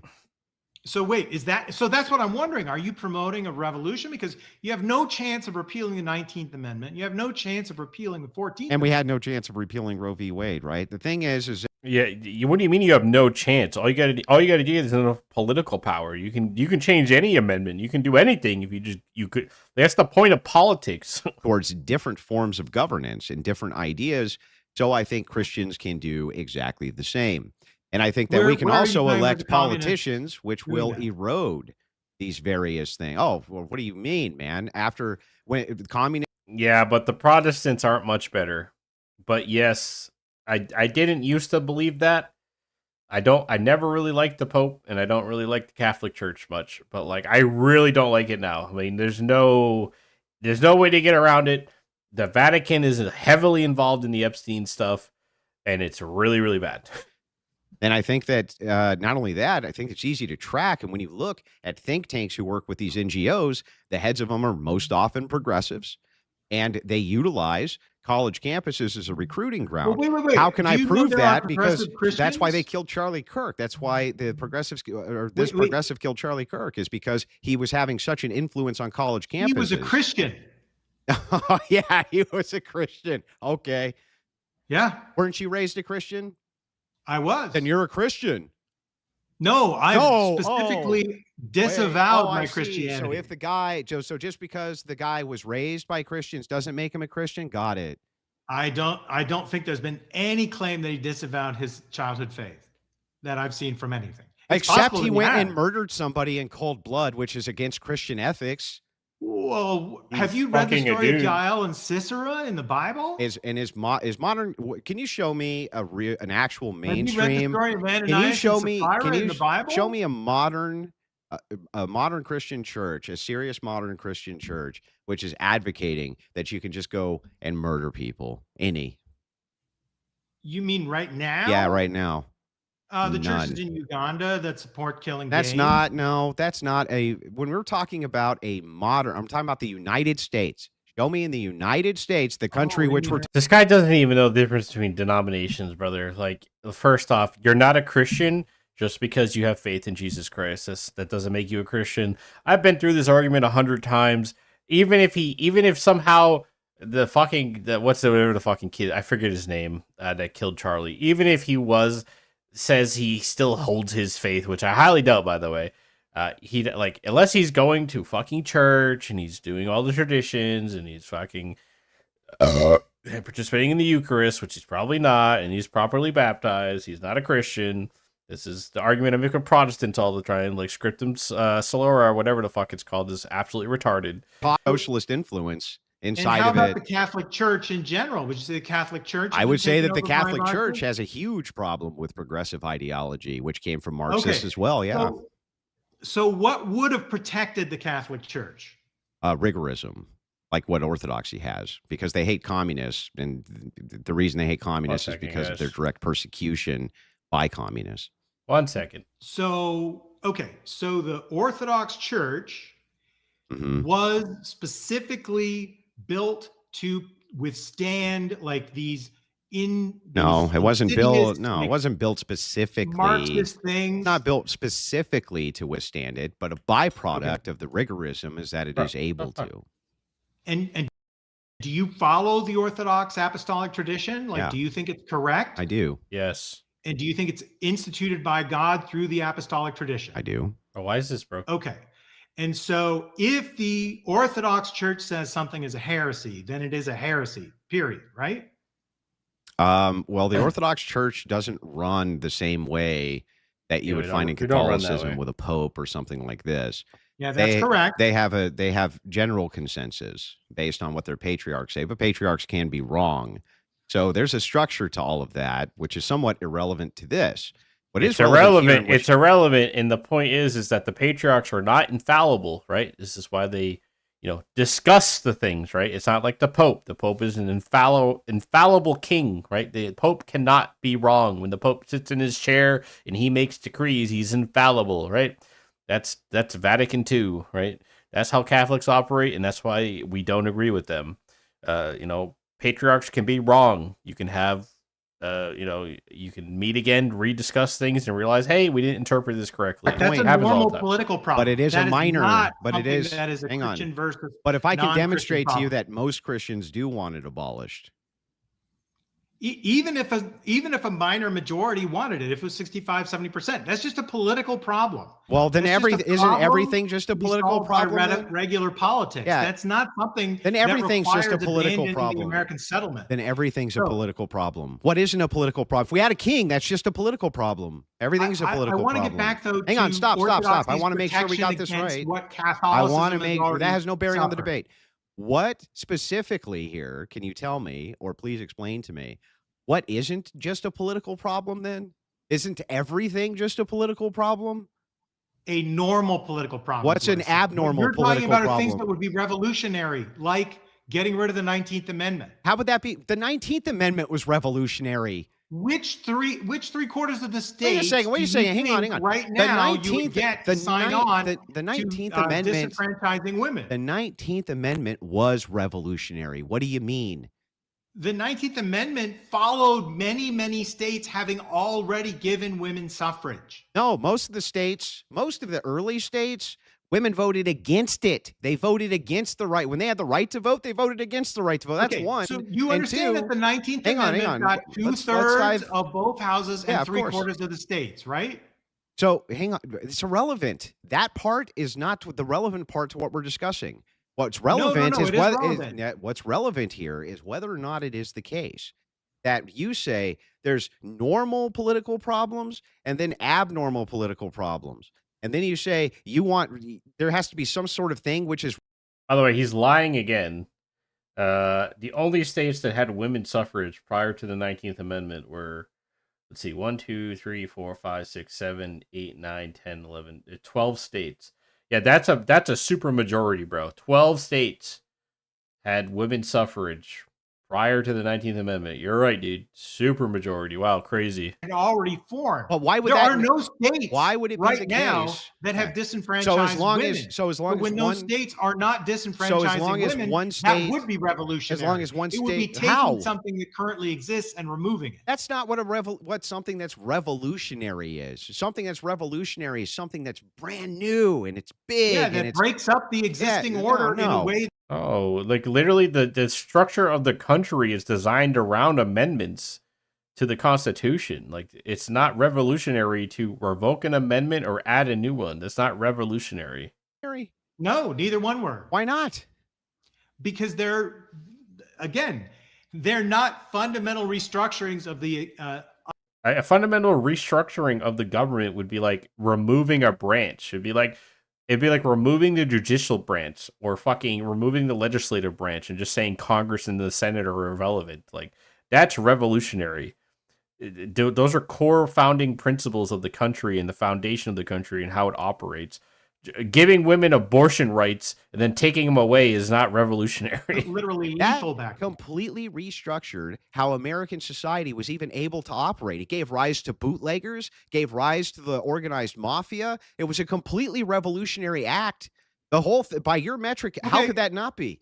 And then This is not a discussion of what's a revolution. No, This is but a it's discussion of how Christian nationalism Yeah. would remove the settlement of religious pluralism in the United States. No, in it's a not. way This is a that would question. be a fundamental break No. with the imaging. It's of a the founding question fathers of how what's the nation best should be. for society, not a question of how it's going to do X, but whether or not the X thing that it's doing is achieving good things for people. And so the Right. question is So- like, again, we're going to go back to this. If it's not revolutionary to take away alcohol, and it's not revolutionary to institute a ban on alcohol, then how the hell could it be revolutionary to take away abortion? Many states already restrict it.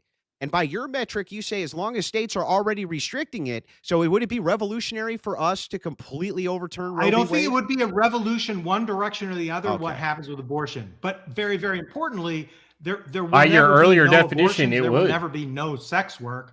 Those things happen in every society. so what? They've happened since So the to dawn murder. of So time. to murder. We'll make no laws against murder because they happen in every No, no, no, society. I- Silly.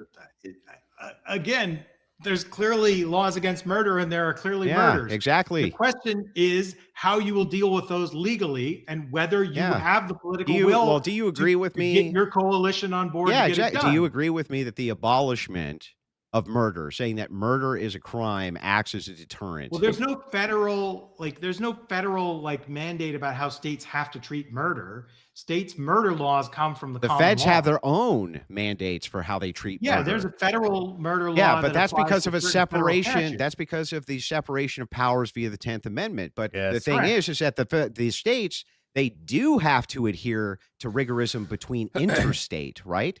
That is actually Yeah, governed. they have to follow due Yeah. process, which So- is what the 14th Yeah. Amendment So the gives thing them. is like, look, as you look at this, it's very simple for me to see.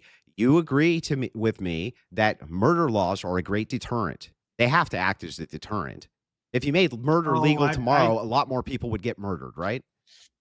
No, I don't see them as a huge deterrent. They're a deterrent, but I Huh? don't see them as a huge So you deterrent. think if I we most people who- legalized murder tomorrow? You don't most think people who laws kill are a people do it deterrent? for reasons that don't have anything to do with whether it's legal or not? So if we said you can kill anybody you What? want for any reason you want, you don't think that people would just start killing What? each other? no, What? I don't. So What? why have the law at all? Again, look, the murder rates drop when you get a civilization, right? But when we look at countries or places where there's like no enforcement and there's no law that has Where? the ability to enforce Where? that, Yeah, where's there it's no not like Where? everybody murders everybody. Where's the enforcement? Where's Well- there a place where there's no enforcement of law, even at a In tribal hunter-gatherer level? societies? Yes, they had Hunter-gatherer enforcement societies. of law. Of course they did. They had lawgivers. So no, hunter-gatherer societies don't have lawgivers because they don't have laws because they don't have writing. They okay, first Bro, of all, I- you bro, don't need bro, writing bro. in order to have I- laws. You what can does have that oral have laws to and do oral with traditions, and hunter-gatherer 2026? societies We're can not have oral hunter. laws We and oral can't go traditions. back to Otherwise, they hunter. couldn't have Bro. communicated at all. They wouldn't have had All right, rules for all right. any Now of we're that. getting Language, stupid. if that's Yes, what you're of gonna course, say and is not oral just law. that. The idea here, it's absurd to me for you to think that even if I granted this, even if I grant, I mean, okay, you you're really right, think our species hunter-gatherers. got through where everybody was just trying to kill everybody all the time? I think that if you removed a penalty, any sort of penalty for killing people in the United States, you would wake up tomorrow and there'd be a lot of dead people. There would be more murders. No, if no, it no, became legal, but I don't significantly. think that it would be a war of all against all. I because don't didn't think say that's how all people against are. all. What I'm saying is that it would increase so drastically, so fucking quickly that it would be like you would. I think you don't would be want to run the stun-locked. counterfactual or do the experiment if that's what you're asking. I think it's a very bad idea to make murder legal. I'm not Why in though? favor of Because it's a deterrent, right? But I do think that Thanks, people Jimmy. make I calculations. don't need your about money what though, they're brother. going to Keep your do, money, all right? Often completely But I irrelevant appreciate to it. what's on the actual But wait, law it's book, because it's a deterrent. especially if they are emotional about Yeah, it. but it's because it's a deterrent, right? Well, It's not I that he grant has that too it's a much faith somewhat in of a deterrent. humanity. Somewhat, He's it's a just massive being deterrent. retarded. Okay, well, that's not our topic. He dug The himself reason that he this dug ties himself in, into though, a is hole and now because he's trying to get out of it. When we're talking about law, you seem to just be saying, well, wait a second, Andrew. Here's the thing. Even if you get rid of abortion, there's still going to be abortions. I can grant that that's true. But to Yeah. tell me that there won't be a significant drop Well, due I to don't the know that there will be a deterrent is significant wild. That's wild to me. Not only Well, I that, just gave you the numbers. There were 800,000 abortions a year in 1967. okay. That's with a Okay. population that was Oh, probably okay. 60 or There- 70 million smaller. Yeah, let us take Bro. a look. 1967. Yeah, it's What? like How many 800K. abortions are you claiming there were?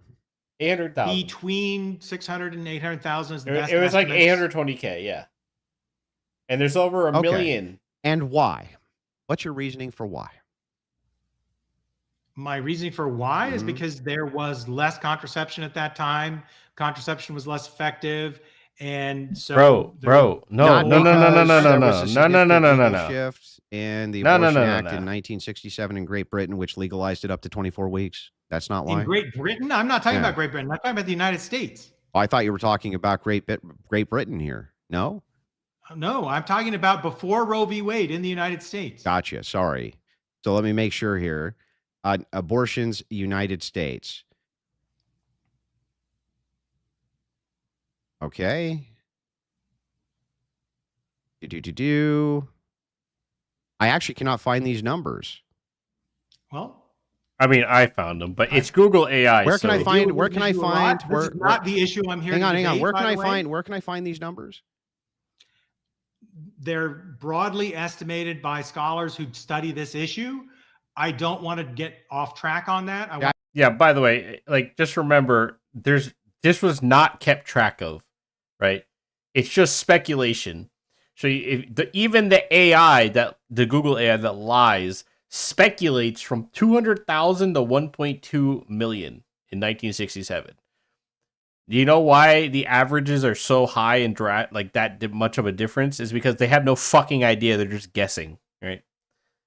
Planned Parenthood put out these fake numbers. So here it is. In 1967, the reported number of legal abortions was very low. Very low due to strict laws. Legal, but estimated rates... because they were illegal. Stop. Estimated rates of illegal abortions were high, ranging from 200,000 to 1.2 million. That's what you're referencing, right? Combined abortion rates... The Guttmacher Institute. Yes, and in 2025, there were over 1 million illegal abortions. That doesn't even include the fucking 1 million plus legal abortions that occurred. Specialist on this, and I don't think that it's really germane to our topic. Whereas what is germane to our topic is the three main strands of Christian nationalism in the United States. Mm-hmm. So the three main strands are... It's not three main strands of Christian nationalism. Catholic integrationism, there's New Apostolic Reformation, and there's the Doug Wilson, Moscow, Idaho Christian nationalist group that's associated with Pete Hegseth. Now, there's multitudes. There's What? multitudes of movements towards Those are the three largest ideals ones. of Christian nationalism. They are very, very Well, you're different, debating right? my ideals for it, not theirs. Yeah, they're very, very different, though. So Yes. if there was a Christian nationalist government, do you think that there would not be disputes among Christians about which Christian group was correct? Of course. You think there would not be that? No, I think there would be. It would be, but we have our similar foundations, brother. From becoming bloody. Well, what would prevent them would be the same thing which is always prevented. Yeah, what would prevent them becoming bloody? The fucking Bible. Criticism is a similar problem from you. Do you agree with me that there's tons of different ideologies in the United States right this second who are all competing for power? Do you agree that that's true? Yes. I mean, there are political blocs that want specific things done. So why aren't they out there compete for just power? killing each other, even though Brother, it's not just political blocks. There's ideologies. The left doesn't even all agree. Like traditional, like moderate leftists do not agree with far leftists. Like they don't even get along. I mean, they turn on each other over everything. To us personally, I see. and we want to disagree with you about this. So- they're not saying I'm getting a divine beaming of knowledge into my head. Yeah, I from know. the God They're of the just saying universe, instead, I just which made is it. the I'm Orthodox just talking about my preferences. I just prefer. Yeah, I this. just That's what whatever they're my talking about preferences instead. are. Yeah. Okay, but Christians don't do that. Yeah, they don't That's need. not Yeah, what but the thing is like, why is it that you think that secularists who vie for power, right, inside of the United States, or atheists who vie for power in the United States, also, if you had a removal of Christianity, wouldn't run into the same exact issue? Yeah. Well, all that Yeah, that is required is Nothing that would people- change. That's why I'm If- saying the people government move into shouldn't Basically, have- this is the ultimate crux, right? If you take away Christianity, right, from all politics, everything, we just remove the Christian population from the country, right? Do things get net positive or net negative?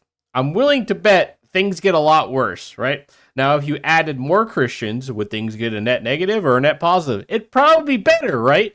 So, like, that's what the debate boils down to, right? Okay, let's take the United States. Let's replace every 63% of the Christian population with more atheist, communist, leftists, right? Do things get better or worse? Oh, they get worse, right? Like, if you're a sane person, right? If you're a sane person, let's be honest, you know that if you took 63% of the Christians and you removed them, or you just converted them all to atheist, communists, right? Just modern day leftists, the country would get worse. It would get worse. Let's be honest. It'll get worse. I agree, but you would. And point of That moderation. somebody completely agreed with me and I backed them fully, I Yeah. would back them more. But broadly, To you the would. degree that they're the better of two Yeah. evils, I would just vote for them. Exactly. And That's the And whole the point. point that's of all just normal politics. That's That my doesn't whole point. require a Everything's just fusion normal of politics. the country with a religious identity. Bro, everything's just normal politics according to you. When we get to what's revolutionary, what's no, not, no, you no. can't even make Fusing up the your United mind. States All right, y'all, identity just with one the moment. Christian Point of religion is not moderation, normal please. politics. So we've completed the first hour. Right now, we've got 44 additional minutes. So I'll be starting the timer. Feel free to open up keep it around the main topic, but feel free to. Yeah, but Evil, you gotta understand is like the thing with secularists, and there's no such thing as an atheist, by the way. There's no such thing. You worship something. Everybody worships something. Whether it's you worship a specific subset of science, you worship a subset of ideology. Everybody worships something. You might even just worship money. They all worship something. There's no actual such thing as atheism, right? So even scientists do not agree. Science is not a monolith of agreement. In fact, many scientists completely disagree with each other. And in fact, we had to deal with that during COVID. It's a perfect example, right? A lot of scientists did not agree with what the government was saying, what the government instituted scientists and the head of the science divisions were saying, and they were censored for it, right? They were so it's like science is not a monolith either. They all have different beliefs. You know, some of them love transhumanism, for example, and some of them don't like it, right? There's even very prominent scientists who don't even agree on evolution. Now there's a huge debate in science going on for the last couple months that like a lot of scientists are starting to come to conclusions that evolution is not even real. So Ethically, but collectively, so there's different collections of people. For instance, Catholics, I would say there's at least something to be said for a collective there. There's disagreement too, I agree, but there's a collectivization which happens with that, and blocks are formed based on. Yes, but you know that people use science as a worldview. They do this, right? Like, I don't know if you've ever been involved. Like, I've been heavily involved in psychology and MBTI, for example, right? Let's use MBTI as an example, right? The reason why I got out of MBTI and I stopped studying psychology and personality typing in the first place is because it was becoming a cult, right? They took a pseudoscience and made it their religion. Everything they did and based their worldview on was based on a pseudoscience that was not intended to be a worldview. But people do this, man. You see this all the time. People on Twitter make ideologies and political statements their entire worldview, and it like literally it is their god. Like for a leftist communist, like Palestine is their fucking god. Like you know this is true. There's no such thing as an atheist. To collectivize people to vote out democracy, you would not object to that. I mean, I would object to it to the degree that I would not be in favor of those people. Right. But if that is what took place, that would be what took place. and Would you be that would willing? not- Would you be willing to, if that was something which was going to happen, and they were going to vote in a strong man and get rid of democracy, that was actually on the ballot, and they used their Democrat vote to do that? Would you resist that? No, I'd probably emigrate. So you would flee? No, I wouldn't flee. I would emigrate. What do you mean? Where? I would go somewhere else that was more in line with what I wanted. With what you believed, right? Yeah, with what I wanted out of life. Now, if you stay, I've studied enough history Yeah. to know that when the strong man gets voted in and the democracy ends, things don't go well. There's almost always going to be death squads when there's authoritarians, right? So authoritarian Christians tend to have death squads, and I don't like that. I mean, I would just argue What? that, sort of That's republics, just- they just that's mostly just made withdraw. up nonsense. The What are point you is here talking is, about, bro? As we're looking at this, right, that wouldn't represent your preferences, so you would flee. If people stayed, Guys, watch out, man. Watch out for those Christian death squads, guys. Woo! They're dangerous. Did you see those Christian death troopers yesterday? That was would crazy. would you be like, yeah, man, fuck that, get those people? Yeah, where are the Christian death squads, bro? The Crusades don't count. Yeah, the Crusades weren't a Christian death squad. They were a retaliation against a fucking foreign power impeding on their territory for hundreds of years. Personally, Yeah. I would not support violence if the rules had been followed and the structure was done in the way that followed the So for existing you, structure. the threat of Christian nationalism itself is just procedural. Well, again, I see Christian nationalism as being a very specific set of things that most of those things you seem to have been at least somewhat okay with. And those things almost always lead to a breakdown of the constitutional rule in the places where they've been tried. We don't really have like much in the way of references to Italy, hang on. Spain, South Africa. We don't have much in the way of history on constitutional rule because it's a brand new thing. It's a brand new. That's a thing We're we like should the, just we're don't like see. the only country oldest with it. single continuously informed government on earth. For how many years? 250 years. So it's very young. So the thing is we No, don't it's the have oldest existing government. That's true, but it's also very young. And the Constitution has changed multiple times and been amended multiple times. Yeah, You can't it's- even say it's the original. It's not even close to the original intention. I mean, for Christ's sakes, the VP used to be the opposite party that lost the election. We're not even remotely similar to what the country was founded on. Like the entire structure of the country is not even remotely the same. Like, what are you saying? The country drastically changes like every 50 years. From Like a historical standpoint. So we don't really have a huge reference point here. And democracies have failed many, many, many times. Republics have failed many, many, many times. Absolutely. And so the thing is like the safeguards which are there. Also, bro, why are you a member? I don't want your guys' money. Like, YouTube's gonna take most of it anyway. I don't want to give YouTube money. I don't need your guys' money. I just need your time, likes, subscriptions, and impressions, right? You just need to be here, engage, and it's fine. I don't need your money. You're not helping me, like, at all. I'd rather you give to somebody else, right? There are plenty of YouTubers that, like, need the income, right? Like, Mizuki needs the income. Like some of these other people need go give it to them. I'm not trying to like fucking really bust your balls over it, but it's like I see a bunch of you like giving me memberships, and like I'm not joking when I'm like I don't need your money. Like it's not like I'm not trying to like play like weird 3D chess where I'm like trying to debate you into giving me money. I literally don't need your money. And it doesn't help, right? If like there's like 5 memberships, right? The idea of checks and balances, the idealism. So like it's fine for this month, but please don't renew. They can grasp. This just sounds like World War II era propaganda. Sure. Well, let's just use that. That's fine.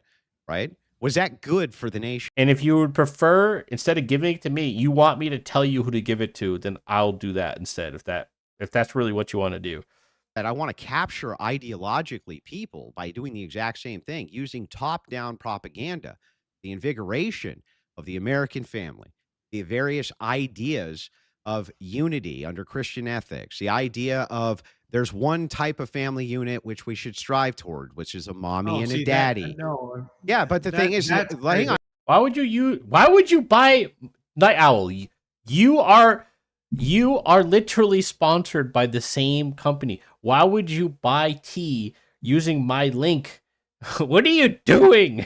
Like, stop it. I don't need your income. Stop giving me money. Well, in this case, use the income for yourselves.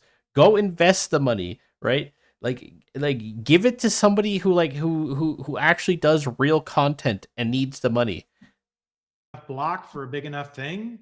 It depends on the person, but you know, as a legislator, if I lose my job and I need money, then I will appeal and drain you guys dry, right? But until then, like I don't need your money, man. I mean, I just don't like feeding YouTube. I don't like giving YouTube money. I just don't like it. I don't like it. Like I don't like giving YouTube money. Then I would be not against. There's no more gay marriage, and there's no more abortion, and there's no more sex work. Well, people will die if there's okay. No more I get abortion. it. I understand what you don't want. Yeah, there don't to go be no crazy abortion. I with giving understand that you Mizuki want money, guys. gays to Like, get married, and I like, understand. don't go crazy with that giving you her want money. these But I'm things. That's saying not my like question. Mizuki's like a good My question example. is that let's say evil Christian I don't think Night Owl is monetized. But he could outlaw use it. sex Like work. Syndicate could use it. They outlaw. There's a lot of OF. people. Right? No more 18-year-olds can stick jars up their butt on OF anymore. That's illegal now. Okay. Gay marriage, right? They can have civil unions, but they can't enter into actual marriages. Now the T is different, right? So the T is for you guys. I got the T so you guys could buy like nice things, right? So the point is like the T guy, like he supports people we care about, and he has values that we care about. So we support companies that have values that align with us, that actually defend us, right, and help support people we actually like, right. The tea's one thing. The tea's like, here's a discount for you guys to get good tea if you like tea, right? It's not to give me money. In fact, I'm actually annoyed that he hasn't replied to my fucking DMs because I told him I don't want any money, and he hasn't replied. So it's actually annoying the fuck out of me. He hasn't replied. I'm going again. The strength is high. I would compromise. Well, Sin's not monetized, so Sin needs to get fucking monetized. So the strength of your block is also strong. Would you just, but you knew if you could assure yourself that the Republic would continue. Sorry, right? we got to pay attention. Couldn't be to assured the the other way. Would you compromise on that? I mean, I appreciate it. I don't want to seem like I don't appreciate you guys doing what you do. Like, I really do appreciate it. But like, I'd rather see it. Like, I could stop doing like. Is always a better choice. I just like, I want to remind you, like, I'm not a content creator. Like, I could stop doing this like tomorrow. Like, for now, it's fun because there's like a lot of like engagement happening, and the reactions are fun, and like the Skybrow stuff is fun. But like, I mean, I've already slowed down on even doing reaction stuff because like I get home and I'm just like, I just don't even care about it because all this like petty VTuber drama and shit, like I'm forcing myself to react to that shit because I just don't give a fuck about it, to be honest with you. These are all permanently online degenerate fucking retards that have the fucking IQ of an ape, and I don't even care half the time. I have to like force myself to like add commentary to it. It's a really student monarchy because he doesn't think the Republic can be saved. But here's what he says: I don't want money because I make a lot of money in real life, and I have no intention of quitting my job. He wants I'm talking about made legal again. I'm talking about cultural nationalism.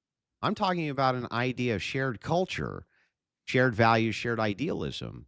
The idea that you can propagate that from the top down based on.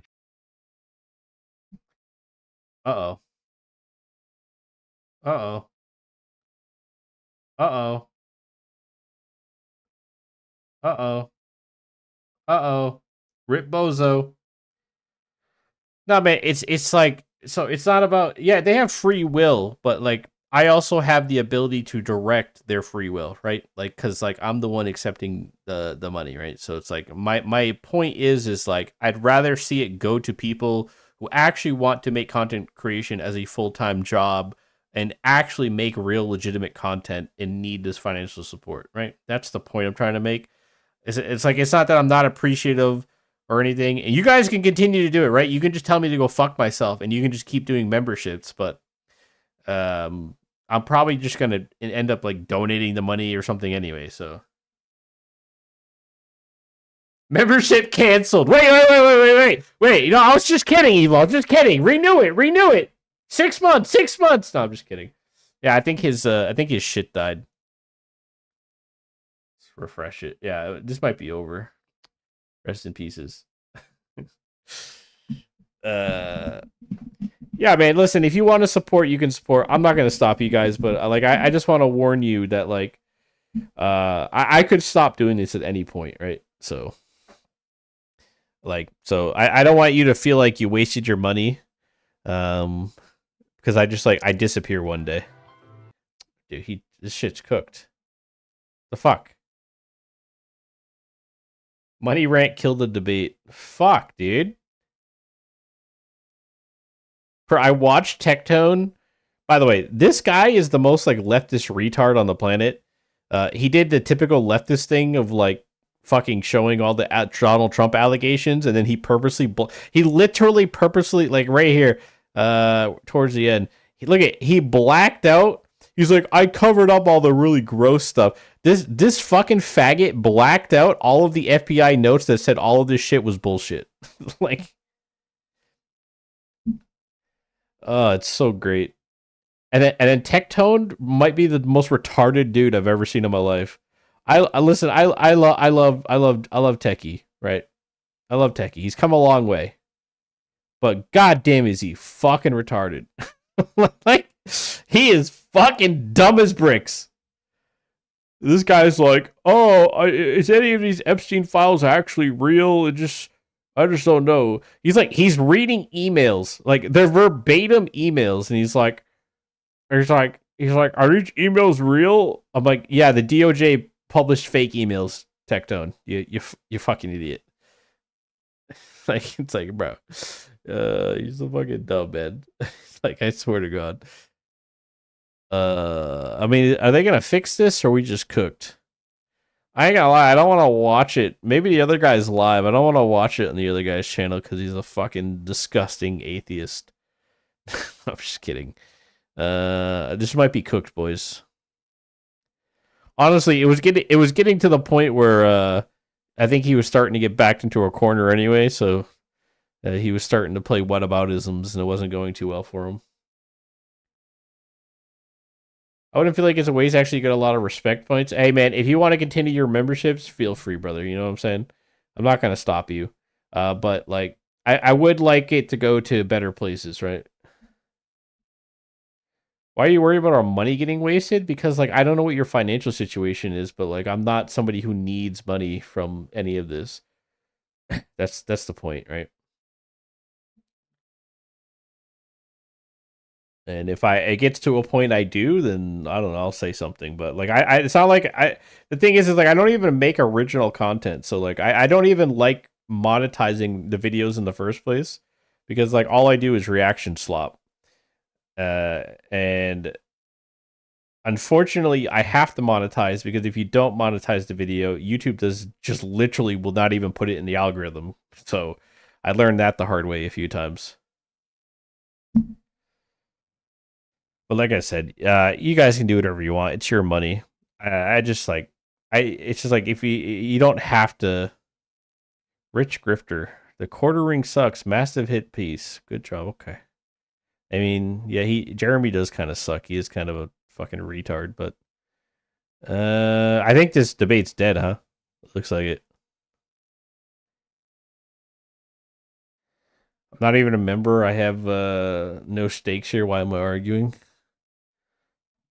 Because you've never heard a content creator reject money from people before. That's why. Usually it's the opposite. They're trying to farm them every fucking 5 minutes. Hey guys, any subscribers out there? Any gifters? Every fucking 5 seconds, bro. I mean, to be fair, like content creators are essentially basically homeless people. Because like all they do is like walk around like zombies and beg for money. And most of them don't shower. And, yeah.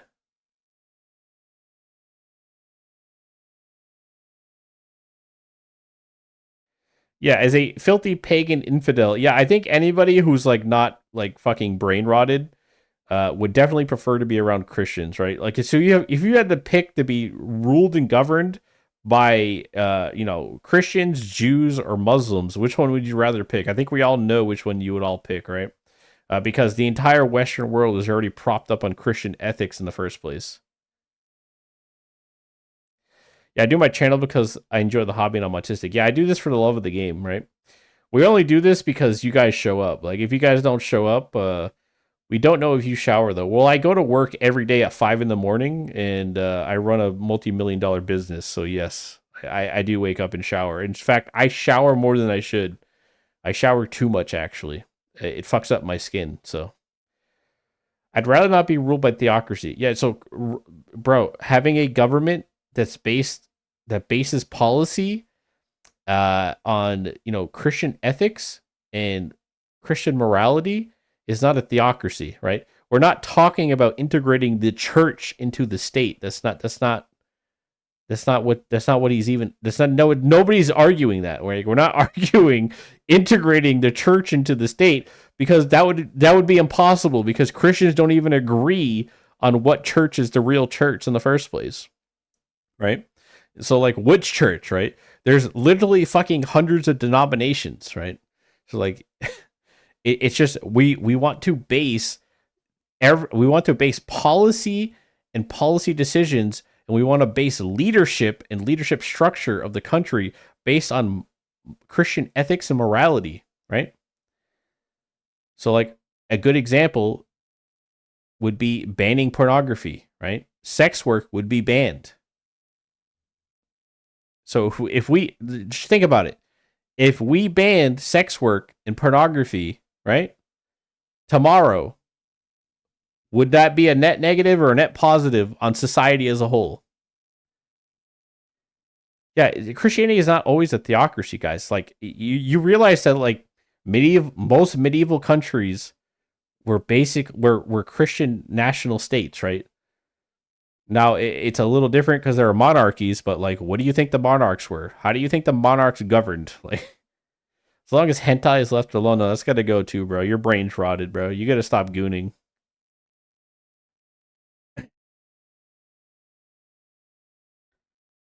Like, was medieval was medieval England a theocracy? No. Sure, the church had a lot of influence, but like, it was a monarchy, right? The king and the lords and the barons and everybody breaking down into all the nobility ruled the country.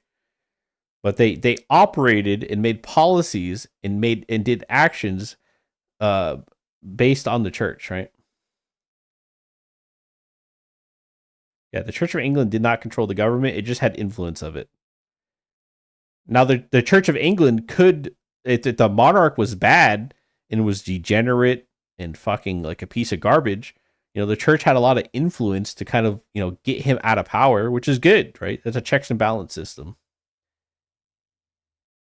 I already have generative AI so I can make my own porn. Yeah, I'll put you in jail for 10 years if I find it in your fucking home. How's that sound?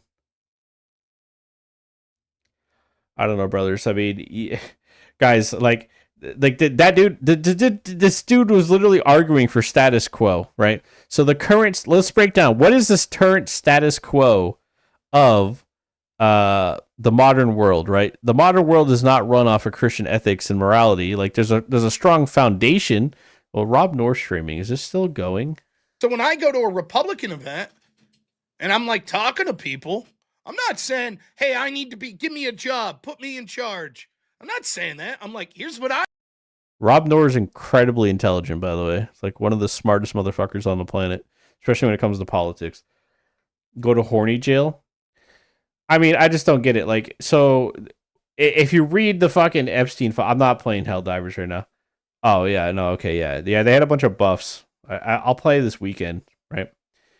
The current world order is a world order where somebody like Jeffrey Epstein is basically king of the world, right? That's what Jeffrey Epstein was, right? Have you guys watched One Piece?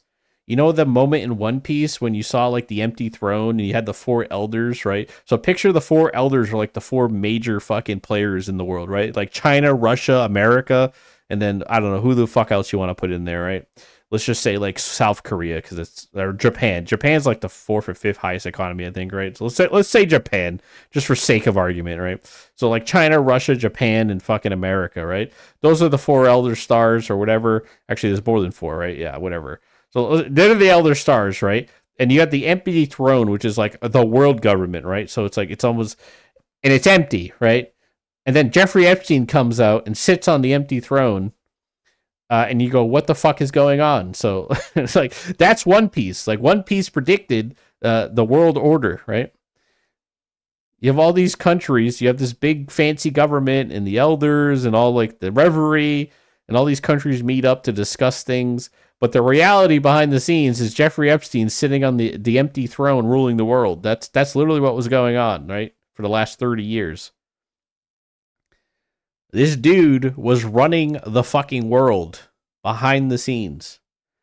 That's the status quo. Satanic pedophiles running your governments. Because there's no system of morality or ethics. And Killy didn't kill himself. I'm pretty sure this motherfucker is still alive. So I don't think he's dead. I'm going to be honest. I mean, it's really hard to imagine that the guy essentially ruling the world through blackmail is dead. Jeffrey Epstein was the eminence in shadow for real. Literally, yes, that's literally what he was. Jeffrey Epstein was literally the eminence in shadow. Yes, that's not even a joke. Between Russia, the Norwegian royalty, the English royalty. Oh, he's back. Thank God. I'm not good at stalling, guys. I got to take lessons from Tectone.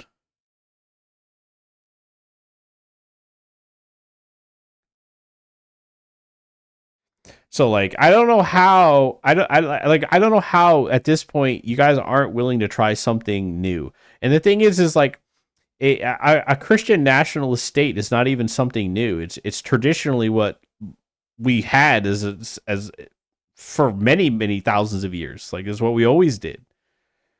So I just don't understand how you see like the moral decay, like the drug abuse, the sexual abuse, the sexual degeneracy. Like I just don't know how you see all this and you're like, yeah, I want to maintain this status quo. I don't want change. I don't want to change anything. I don't want to try something new. I don't want like a book, right? This book that was written 2,000 years ago by like, you know, not by God himself, but you know, for the Holy Spirit coming up, blah, blah, blah. You know how it works, but it's like, I don't want to use this book that has like these really good principles and systems of morality and ethics in it that like, you know, has worked pretty well for the Western hemisphere of the world for a while now. I don't want to follow that. I'd rather just keep doing my preferences, the whole my preference thing, because that seems to be working really well, right? You know, the whole world is only being ruled and governed by, you know, a bunch of satanic pedophiles. Been proven for 2,000 years. It is actually pretty amazing, right? They're talking? Why is it broken?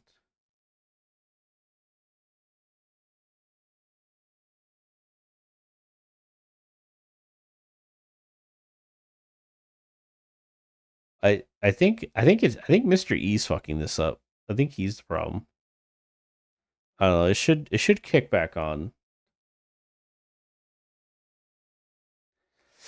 It is really baffling to me how like people get shocked by some of the stuff in the Bible. It's like people will be like, oh, I have this problem and I just don't know how to deal with it. And then you point it out in the Bible, like a passage that perfectly explains the problem and perfectly describes a prescription to it. And they're like, wow, that's crazy. It's like, yeah, now remember, this was written like fucking more than 2,000 years ago, essentially.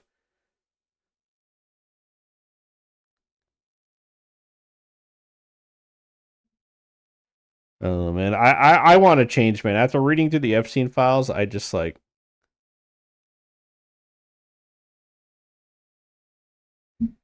I don't know. I actually think it should be burnt down to the ground. The fuck is that song, bro? Why can't I not see anything? Like, why is it broken for me?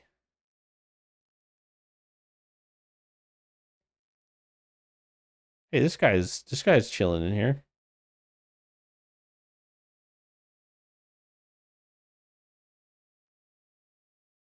I got banned? I don't think I would get banned, bro.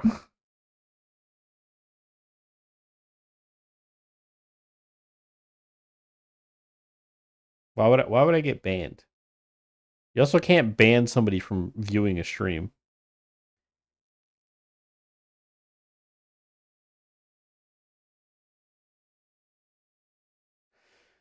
Yeah, but the systems aren't necessarily wrong. It's not necessarily the systems that are the problem. The problem is the leadership and the you know, the morality and ethics that we operate under.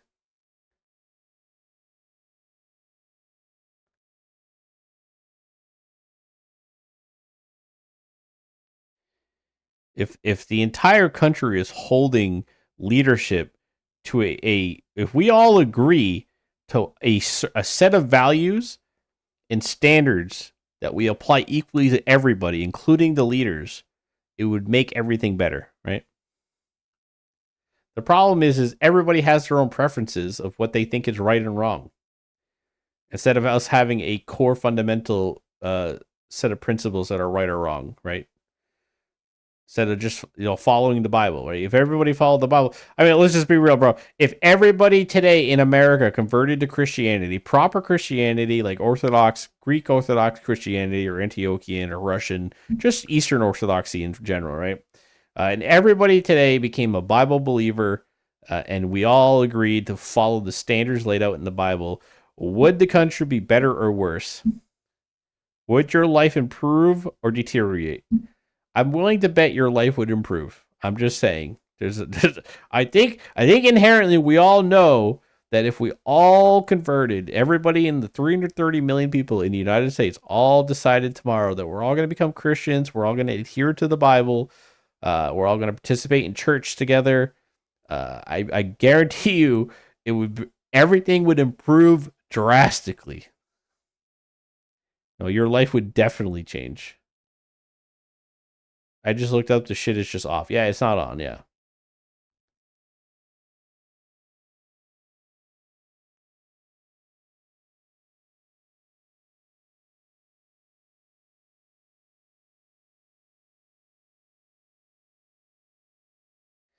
I mean, like majority of our legal system is already completely based on Christian ethics and morality and Christian ethics in the first place. The legal system is already heavily basically based on Christian ethics and a mix of a couple other things, but it's heavily based on that already anyway. So the problem is culturally we don't have a standard set of behavior and beliefs that we operate under, or a standard set of morality. It's a cultural problem. I don't even think it's a system. I don't think it's a systemic problem or anything like that. I think it's a cultural problem. We have a massive cultural problem in the country. Like we exist in a country where we can look at a shooting of Renee Good and we see 3 different things despite having one video. It makes no sense. And that's because we all have completely different sets of morality. And we have a very large subset of people that have no morality whatsoever.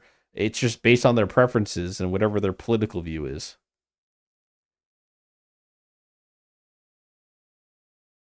So it just makes it impossible to even engage with, because we have such a drastic shift. We have such a drastic dynamic of culture. It just makes it impossible to actually have conversations, right? Every conversation is bad faith. I never talk to every leftist I talk to is just completely in fucking bad faith all the time.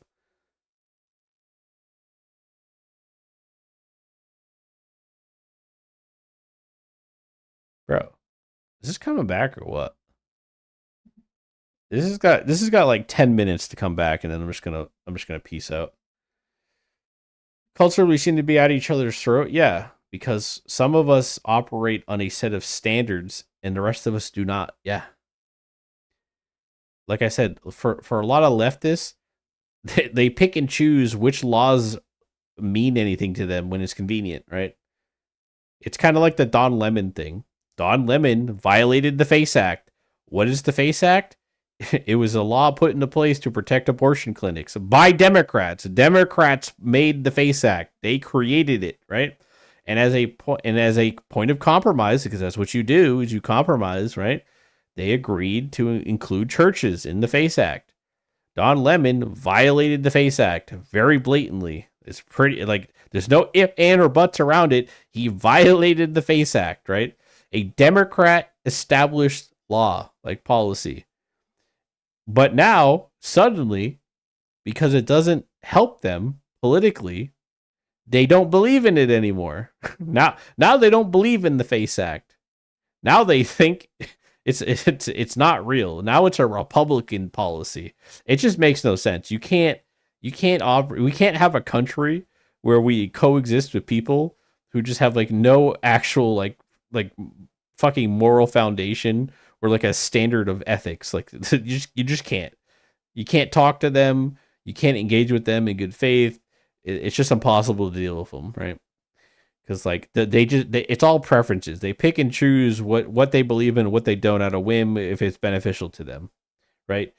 During Biden and Obama's era, who both sets of administrations deported more fucking illegals than Donald Trump has so far.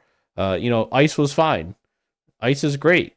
You never saw anything in the news about ICE, did you? No, you didn't, right? But they were still doing the exact same job they're doing now. It was all fine. But suddenly, now when it's a Republican administration in charge, ICE is the Gestapo. ICE is Donald Trump's personal military. It's like, what?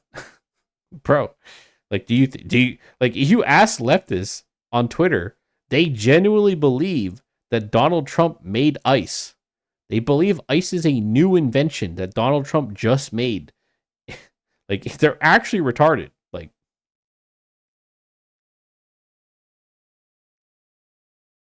bro, you can watch that. But that's the Nick Shirley video is another example. You can watch that video, and you can clearly see what's going on. And then you talk to leftists, and they'll tell you, well, he just came when there were no kids there.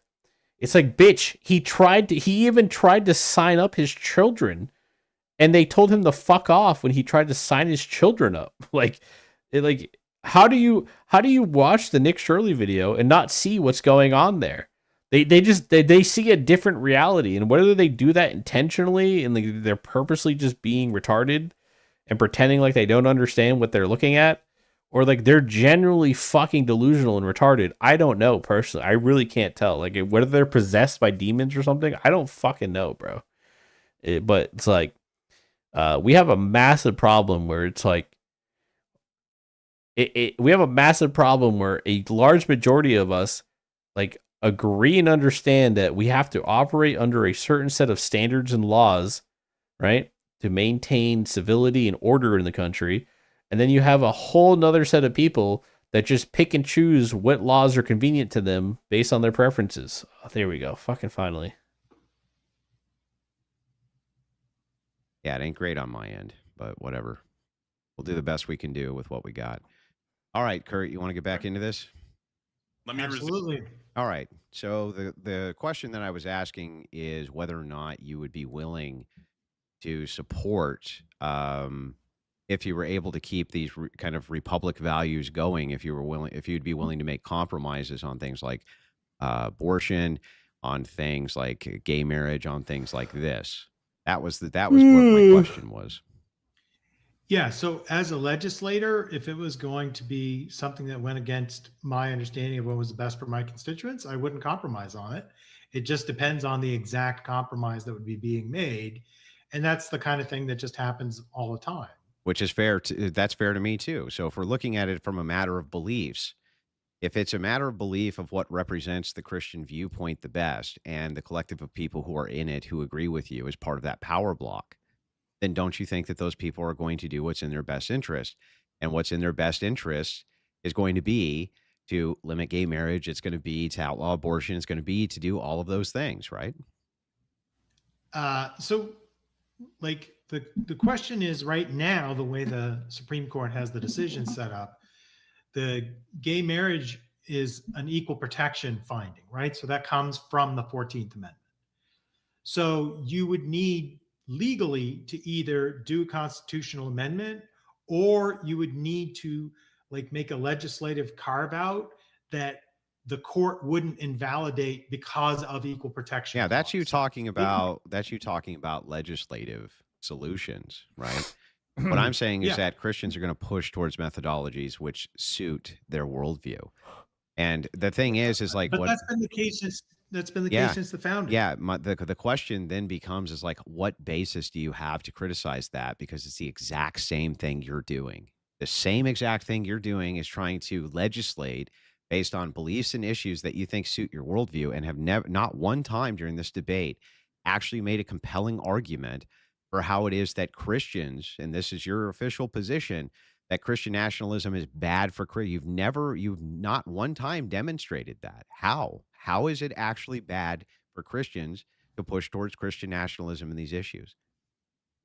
Because Christian nationalist governments, when the Christianity is fused with the government, what you get is state control of the religion. And when the state controls the religion, it doesn't just like make people have better family lives. What it does is it uses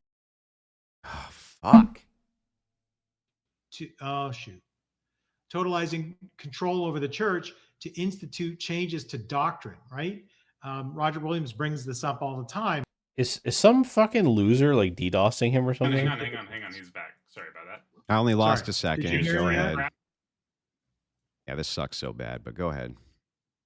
So what Roger Williams was talking about was that the church, when it takes control, when it gets taken control of by the state, it fills the pews with hypocrites who are just trying to curry favor with the state, and they use the church to do it. Yeah, but again, that's not anything which has been advocated here. And so the thing is, Yeah, he keeps going back to the theocracy argument. And it's like, we're not promoting a theocracy. We're not talking about merging the church into the state. Are Christians, and they're trying to enforce their will. They want their will enforced. They want their worldview enforced. They want their worldview legislated. You don't actually have a problem with that, right? It depends on how they do it, right? If they do it using death squads like the South African No Christian one's nationalists advocating did, here to then I don't. No one here is advocating utilizing death squads. But as long as Christians introduce whatever their value structure is through power of law, even if they change those laws to create a new structure for law, you actually don't have any problem there, right? But I don't see that as Christian nationalism. I guess that's the disconnect, right? If it's politics by normal means of Christians arguing for positions that they hold as Christians using reason and argument and political power without this being divinely mandated, then I just see that So as they think normal politics. So if it's the case that Christians utilize the voting bloc of Christianity, they get rid of the 19th Amendment, right? They get rid of Roe v. Wade, they reinforce the Second Amendment, and they bring back things like the Pledge of Allegiance in school. They bring back the Ten Commandments. They want an oath sworn on the Bible. Specifically, right? They do all these things, but they have the power of law to do those things because they're in a legislative authority to do those things. You don't actually have an issue, right? Well, if what you're saying is using legal means, they get all those amendments overturned by 3/4 of the states and 2/3. That's not the only way to get an amendment. Congress, That's not the only way to get an amendment. yeah, you can. What? Yeah, Congress is not. Yeah, the only they way. don't do the Pledge of Allegiance anymore in From- school. from- If that's the way they do it, then that is how the system is. Well, set you up have to utilize be done, the and that's the you have way to it would be done. utilize the states, or you can utilize Congress. You can no, you have to do both. Wait, I'm sorry. What? I'm sorry, You have to man. You're get breaking up really both bad. Congress and the state. I'm sorry, for a constitutional For an amendment. amendment, you have to do Okay. both. So help me out here, right? If it's the case that we get I think somebody's constitutional DDoSing amendment them. is amended, right?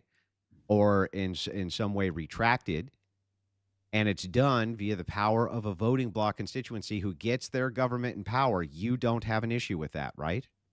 If there's a Christian revival, that could happen. But right now, the largest religious group in the country is nuns, like people with no religious affiliation. The second largest religious group as a single group Right. is the No, Catholic. But as long as Christians can convince them to go along Christians with are the legislative- 63% with of what the their population. legislative authority is, you don't have any problem with that. Well, I just don't see that as Christian nationalism. So I guess that's the disconnect. If Christians go in and they use the power and authority of law to then change laws to put up a Christian monarch, you don't actually have an issue with that, right?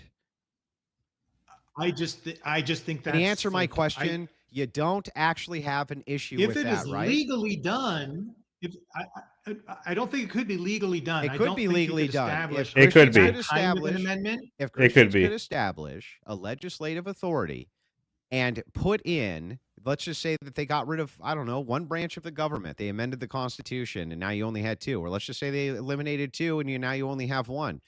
Can you tell me what your actual issue would be with that? My issue would be that I would have left the country probably long before they got to that Yeah, point. but there's nothing actually wrong with them doing that, right? Nope. Just like if you guys want to have a It seems like communist what you're saying is revolution as and long you as they accomplish followed it all the peacefully, legal and you accomplish structures it through and the did law, everything To legally, change you all if of you the kill legal- anybody if else. you're Use listen, violence. if the commies ended up if the commies end up actually converting everybody and getting everybody on board and getting enough signatures, maybe Mom Donnie does a fucking great job as mayor and everybody's like, you know what, let's try more of this. You know what, that's fine. I accept it. I will preach against it. I will like not enjoy it, but it's like it is what it is. That's the country we live in, right? That's our system, right? So it's like it's the same thing applies to Christians, right? There is nothing wrong with us once again asserting power in the government legally, correct way, and convincing people that our way is the best way. Like I don't understand. Yeah, so if they change the laws to get rid of all of these things that you really like, including democracy itself, you don't actually have any problem there because procedurally they're fine. So it doesn't even sound like you have an issue with Christian nationalism. It just sounds like you have an Oh issue. no, I have a huge issue with Christian nationalism. Well, I don't understand because as long as I procedurally follow Because whatever. Christian nationalism has never come to power using that strategy. Well, wait a second. Who cares how they come to power with which strategy? I'm talking specifically if they use the strategy of simply overturning law via utilizing and subverting democracy to overturn law. You have no problems with that, right? Well, give me an example of a country that's done that. What? Okay, brother. Well, give me an example of a country that had the type of revolution the United States had, that has the type of constitution the United States had. There wasn't, right? Like, just because there's no historic precedence doesn't mean it can't happen. This is a good back and forth. Yes, but That's also the let me first point this. 22 minutes, y'all agreed? Can I point this out though? In Germany, wasn't Hitler democratically elected? No, he wasn't democratically elected. He was appointed by the president after a contested election. Wait a second. So he wasn't democratically elected? So you understand how parliamentary coalitions can sometimes have a president who selects a party to form a government, even though which is part of the procedural. That's part of the procedural rules, right? That's what happened. So it was legitimate, right? But he wasn't elected by a majority. But that's well, it doesn't matter. Yeah, I'm pretty sure. I'm pretty sure Mob Donnie is Epstein's son, which is kind of wild, bro. Procedures were followed. Right? That shit was wild. That came out. No, not at all. No, for him to get into power. For him to assume office, yes, but not for him to get into power. Yeah, you see what I mean? So the thing is like as long as though that Hitler procedurally followed the stupid ass system that you want. Did not. He did. He just said he got in originally. Who was no? Yes. No. There's a difference between attaining an office and seizing power. Yes, but he would never have gotten to that office, right? Except that he used the procedural rules in order to get there, right? The president called his party to form the government. That was a terrible mistake on the part of the president. But it was well within his authority, right? Yes. It was within his authority, but then what Hitler did to seize power was not legal. I get it. I understand. Yeah, I understand. But if you think that you can't use procedures in order to get into authority to begin to unwind things you don't like, right? You definitely can. And throughout this country's history, you've also been able to do this as well. Well, there's always been a mechanism for amending the Constitution. That's correct. And so the thing is like, from your perspective, all I have to do is follow procedures and you don't even care. Okay, but can I get my 20 minutes now? Because I think, like... You're at 20 minutes right now. Yeah. Okay. Okay, so your idea of Christianity is... Not Christianity. It is... Huh? Not Christianity, Christian nationalism, right? Right, but I just want to understand that your idea of Christianity is that it is the thing that should be fused with the power of the state because it is divinely inspired. It's already infused with the power of the state.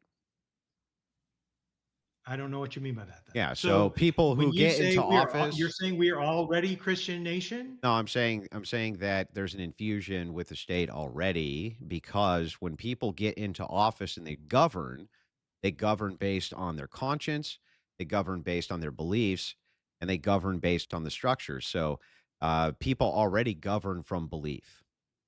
So since the vast majority of the legislators in the United States are already Christian, well, and they already have power, they identify as Christian, and they already have power, then you would say we are already a Christian nationalist country? No, Christian nationalism would be advocating for these other things that I produced. These people may identify as being Christians, but they're not moving towards what I would consider a Christian nationalist agenda. That's the problem. Okay. So at the height of the Symphonia in the Byzantine era, would you say there was Bro, that's not relevant. like anything about that government that was not what the like Orthodox patriarchy and the fusion with the state had? Like generally people say that the Symphonia under the Byzantines was the height of like power and Christian control of the system, right? The problem is like looking at that, we'd be looking at presentism, right? And me trying to draw parallels between Symphonia, which happened in the Byzantine Empire, you're talking post-Constantine, right? That would be that would be difficult for me to draw these parallels because they had a completely different structure of governance. They had a completely different structure of governance, a completely fucking reform. like a completely different set of cultural Well, but they had a beliefs. law, Like right? They did have law, yeah. Yeah, and the law came from the ruler who was fused with the church, right? That's correct. So what the Christians did was they utilized the structures which were there, and they were able to convince leadership to move their agenda. Exactly. Okay, That's and- exactly right. So this is where I want to get. Like, so the apostolic tradition was closer in time to the Symphonia after Constantine and Constantinople than it is to us now, correct? Well, I would only say yes because Constantine, he had more centralized authority than what we would have here. But these are complete. The problem with making the comparison, and I'm not trying to be evasive, right? I'm just trying to tell you, like, the problem in my mind of making the comparison between the Byzantine Empire, post Constantine, and yeah, it's modern fine United though. States I is think that Kurt. I think the Kurt's been entire a pretty good structure of debater. how people even Like I respect operated Kurt. inside their thoughts. Like was we actually had totally like different. a good back and Just- forth. It just was Okay, not I the same grant type of that. culture. Nothing. Absolutely. No, Yeah. no question of that. But what I'm asking is, what was the role of God in that? What do you mean?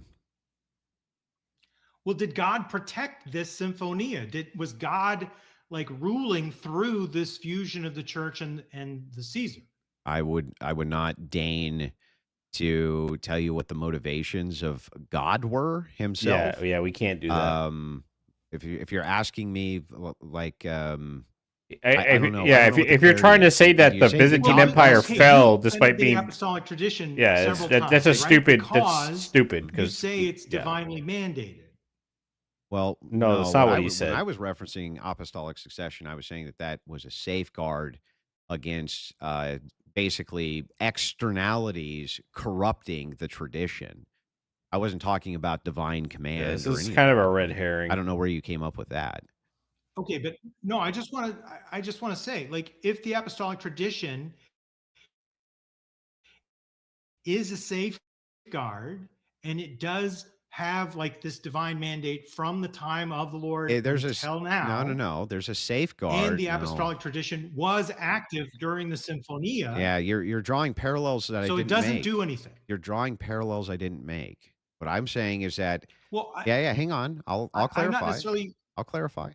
So what I said earlier Okay. in the debate was that apostolic succession and having rigorism within the church assisted it with resisting ideologies like communism and things like this. It assisted them from being corrupted externally.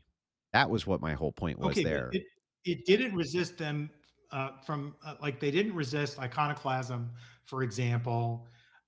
They didn't resist the riots in Constantinople under Justinian. It didn't keep them from having legalized prostitution throughout the entire time of the Byzantine Empire. Like, what was the value added here by the Symphonia? Well, there was also, you also forget that there was a whole lot of just laws which were passed due to these reforms from Constantine. While it's true they didn't get everything that they could ever want due to the fact of how the culture operated at the time, there was definitely reforms which happened, and the people did definitely get a bunch of them. Yeah. There absolutely were Yeah, reforms. For yeah. example, there was a massive like push against pimping. Pimping was completely outlawed, but sex work was still legal. The goal was to make women who were doing sex work get the money themselves and not be pimped.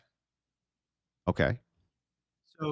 So was God involved in that? Was the church allowing that part of the divine plan brought by the apostles through the apostolic tradition? Well, that's a very narrow way to look at a sequence Yeah, of that's- events. So Yeah, it's a little, I don't yeah, deign dude. to understand what the will of God Almighty is. Yeah, that that's would not be what we do. That would be very, very Well, much then- past my pay grade. But if you're asking, what does it seem like there was some sort of divine intervention or It's some like sort of the really, divine really involved with subvertive Constantine framing becoming a on that one. Christian, and then the outward spread of Christianity, which happened because of that?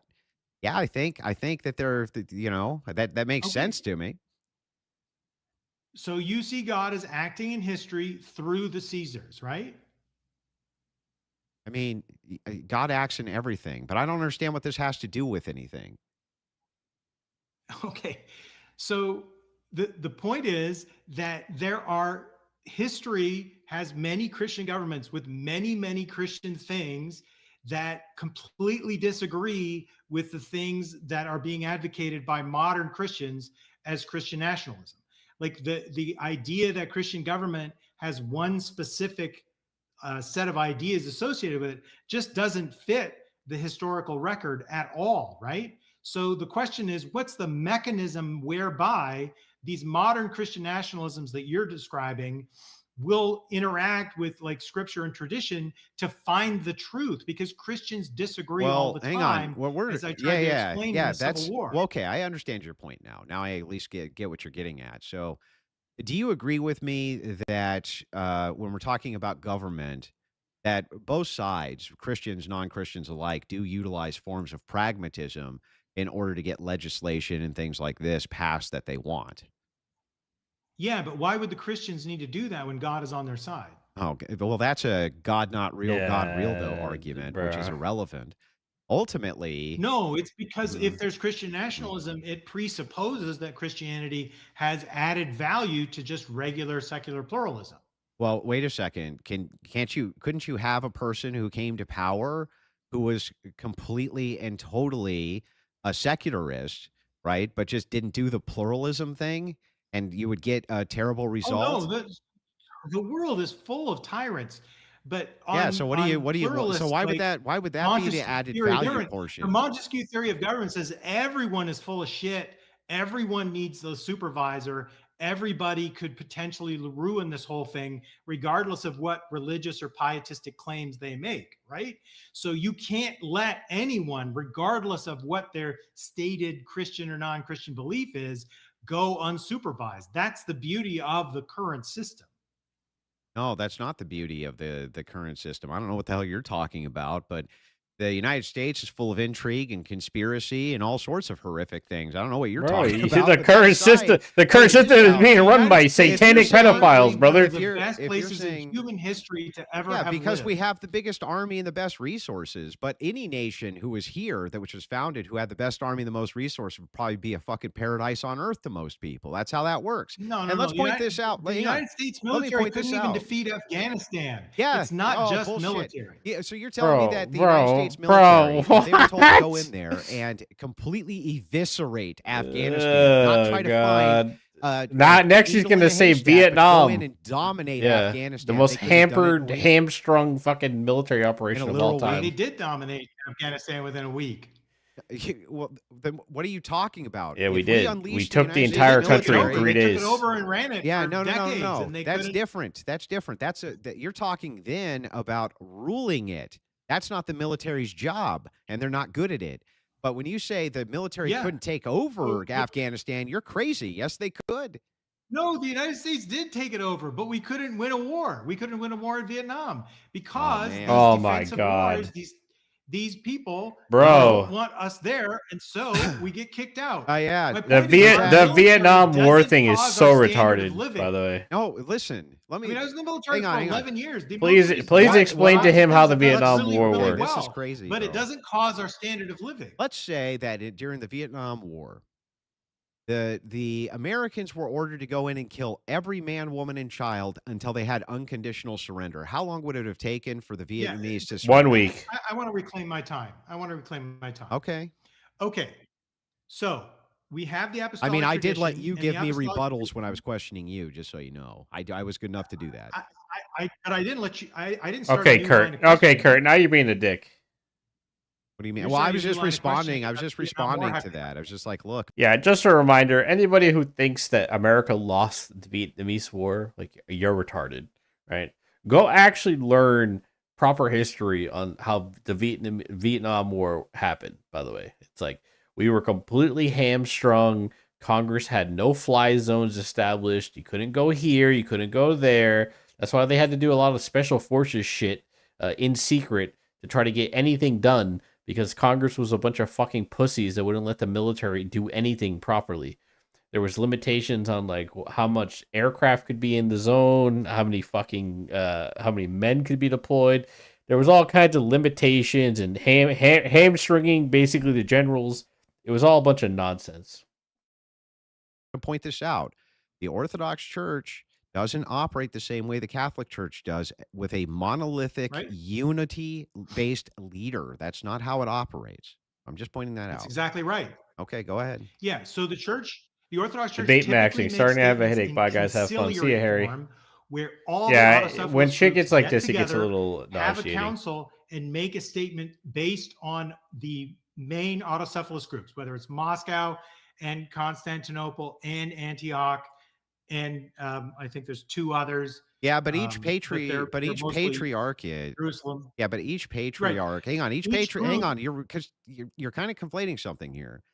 Each patriarchate kind of acts on its own. Yes, as each long as it's patriarch acting has within. Okay, they do have autocephaly within the but framework. they have conciliary statements. They do, right? but they're in operating within a 1872 framework.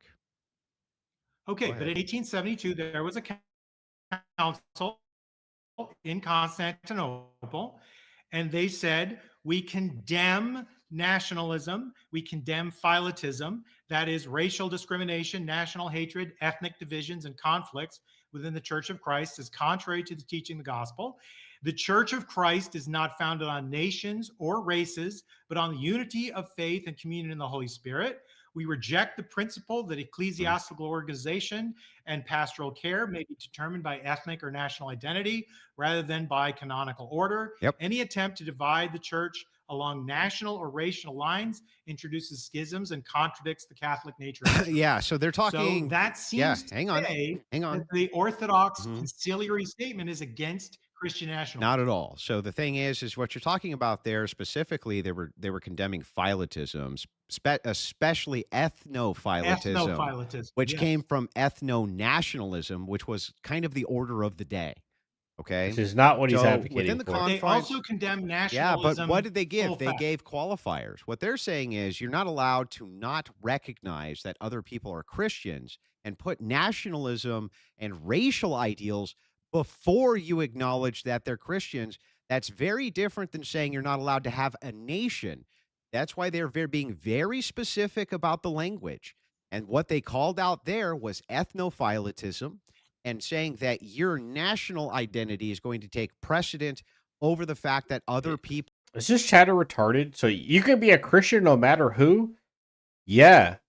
There's black Christians and Middle Eastern Christians and Jewish Christians. Yeah, What?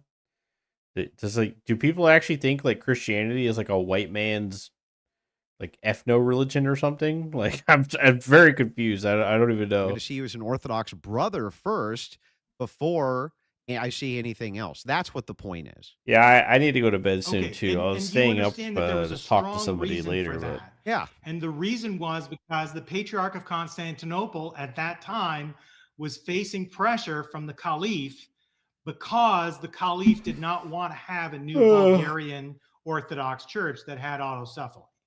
And the Caliph could at any moment have removed the Patriarch of Constantinople and replaced him at that time. Well, this right? was also. So today, Yeah, the go ahead. Patriarch of Constantinople. Yeah, go ahead. I'm So- sorry. Did I? Today, the Patriarch of Constantinople, right? Oh, we can hear you. I can't. We see you. Okay, he was glitching. Sorry. Andrew? Okay, what was the question? Sorry. Sorry. So even today, the Patriarch of Constantinople has to legally be a Turkish citizen, right? I'm not sure. Yeah, that's the rule. Okay. And therefore, the Ottoman Empire, for like at least 3 centuries, the Caliph had complete control of the Patriarchate of Constantinople and could remove and replace any of the patriarchs at will, because the land that the Patriarchate holds in Istanbul is completely controlled by the government of the Ottomans. So what? So if the God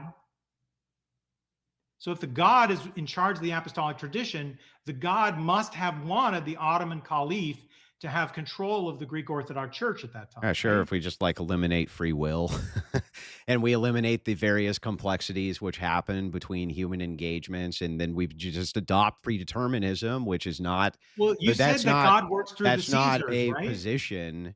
No, you said that. You said that, I brother. don't know why you keep attributing to And you me agreed with it. positions I don't This guy, have. the No, guy, I said he God like works- instead of arguing Christian nationalism, he's like arguing the existence of God. Like, well, if clearly if this bad thing's happening here, then I guess God's not involved because Constantinople fell and it was a Christian nation. I guess God wanted that, huh? It's like maybe, I don't fucking know. Like, what's your point? You can't even say. We're arguing like societal norms. We're not arguing like, okay, is this gonna be like a dude? I just like Sure, it's like, various what are you things like talking that. about? Sure, of course. My understanding is it's mostly apophatic, which is because of the interaction between. It depends. Maybe the you have Muslim it Empire. depends. Some people are blessed for it. Some people are not blessed for it. But the point here It was is under like, Muslim control for hundreds of years, Yeah. so it's understandable that it would become more like Islam. Okay, so the last couple of things I wanted to ask you about is the parable of the wheat and tares in Matthew. How do you view that?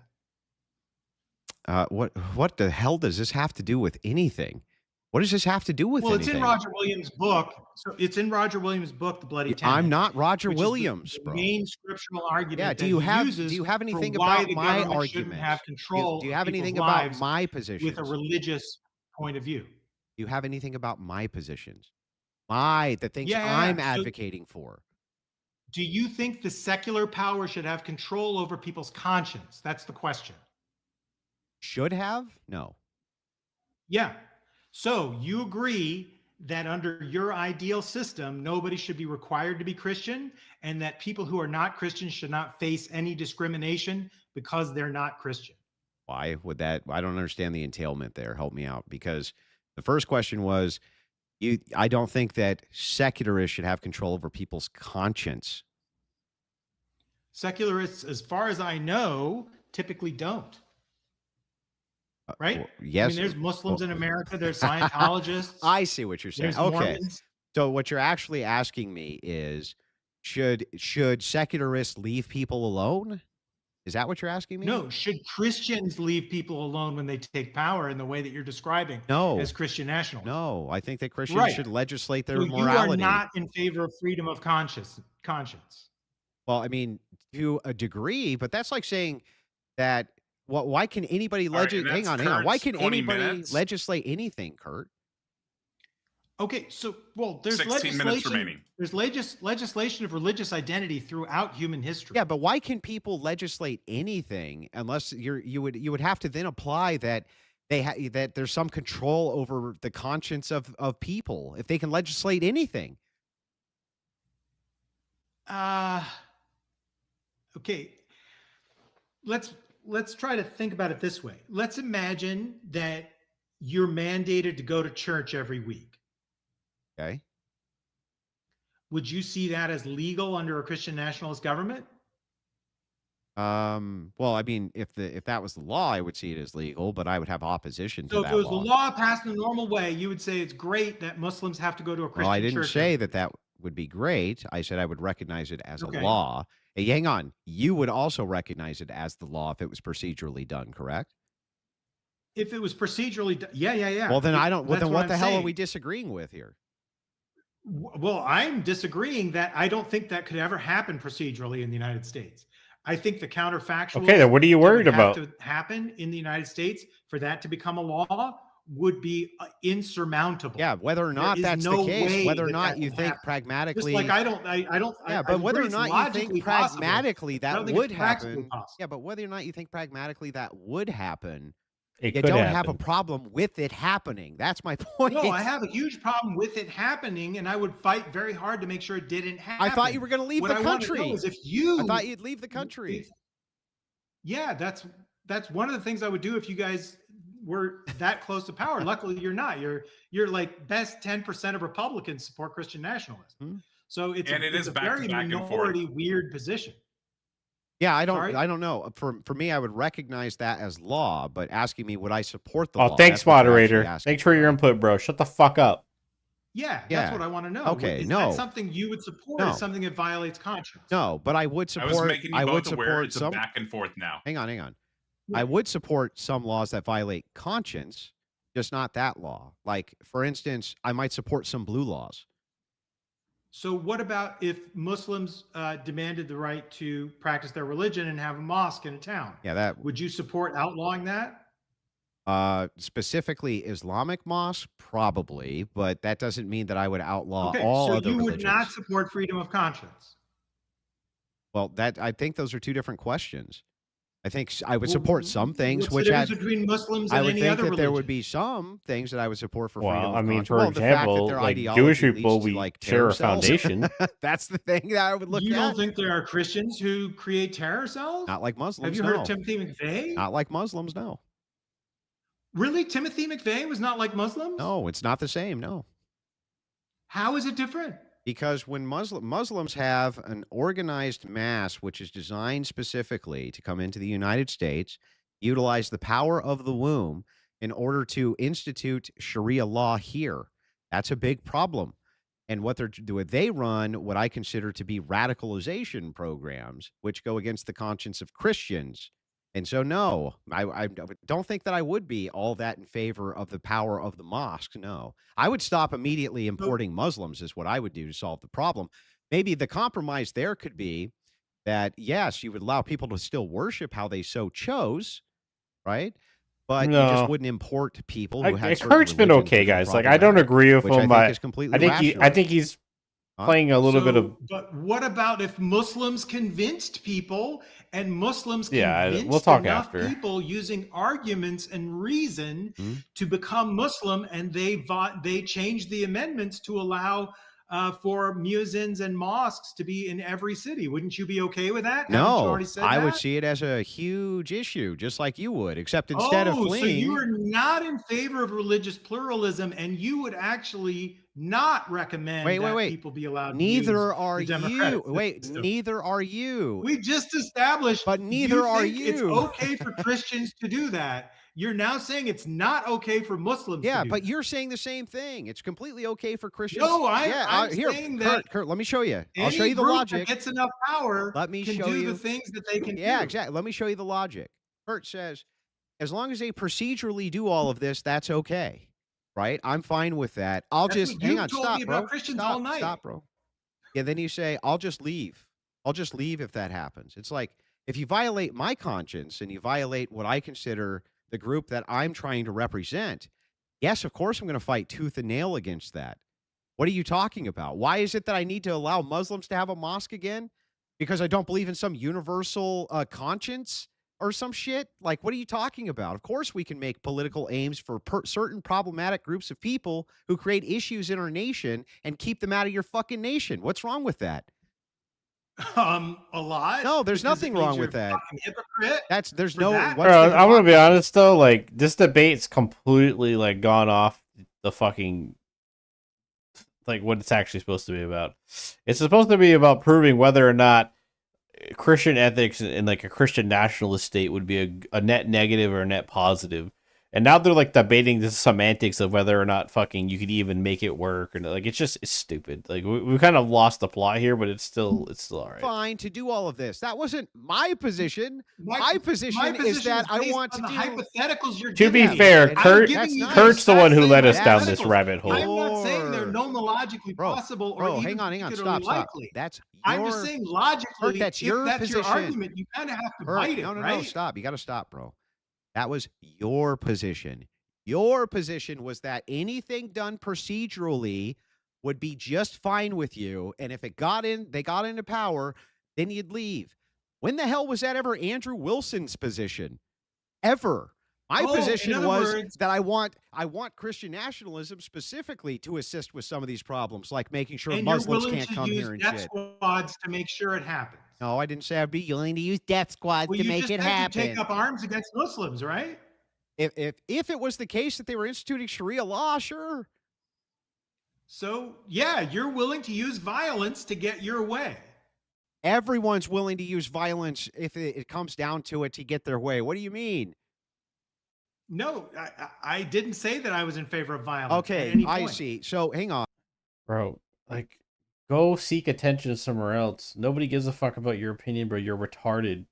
Misogynistic. Like, you don't even, like, what the fuck are you even talking about, you fucking mongoloid, you fucking faggot-ass retard. Shut the fuck up. Saying that if Muslims instituted Sharia law in my nation, that I would support government action which was violent to stop that. What about that? Yeah, the guy married for almost his entire life for like 30 plus years with multiple children.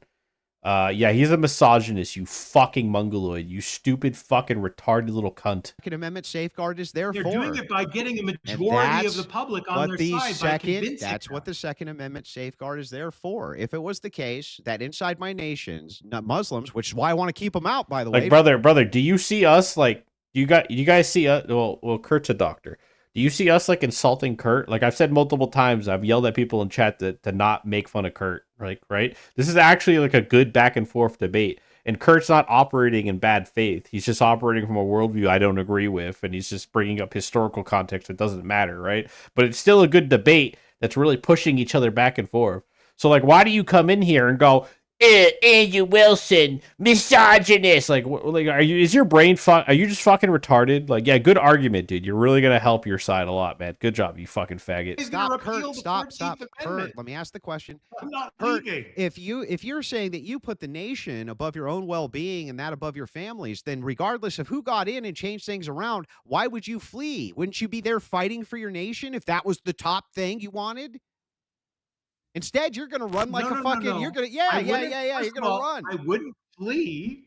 I would emigrate, which people do all the time, non-violently. Why would you be people emigrating? Leave the country and move to another country all the fucking time. Why would you be doing that? To flee?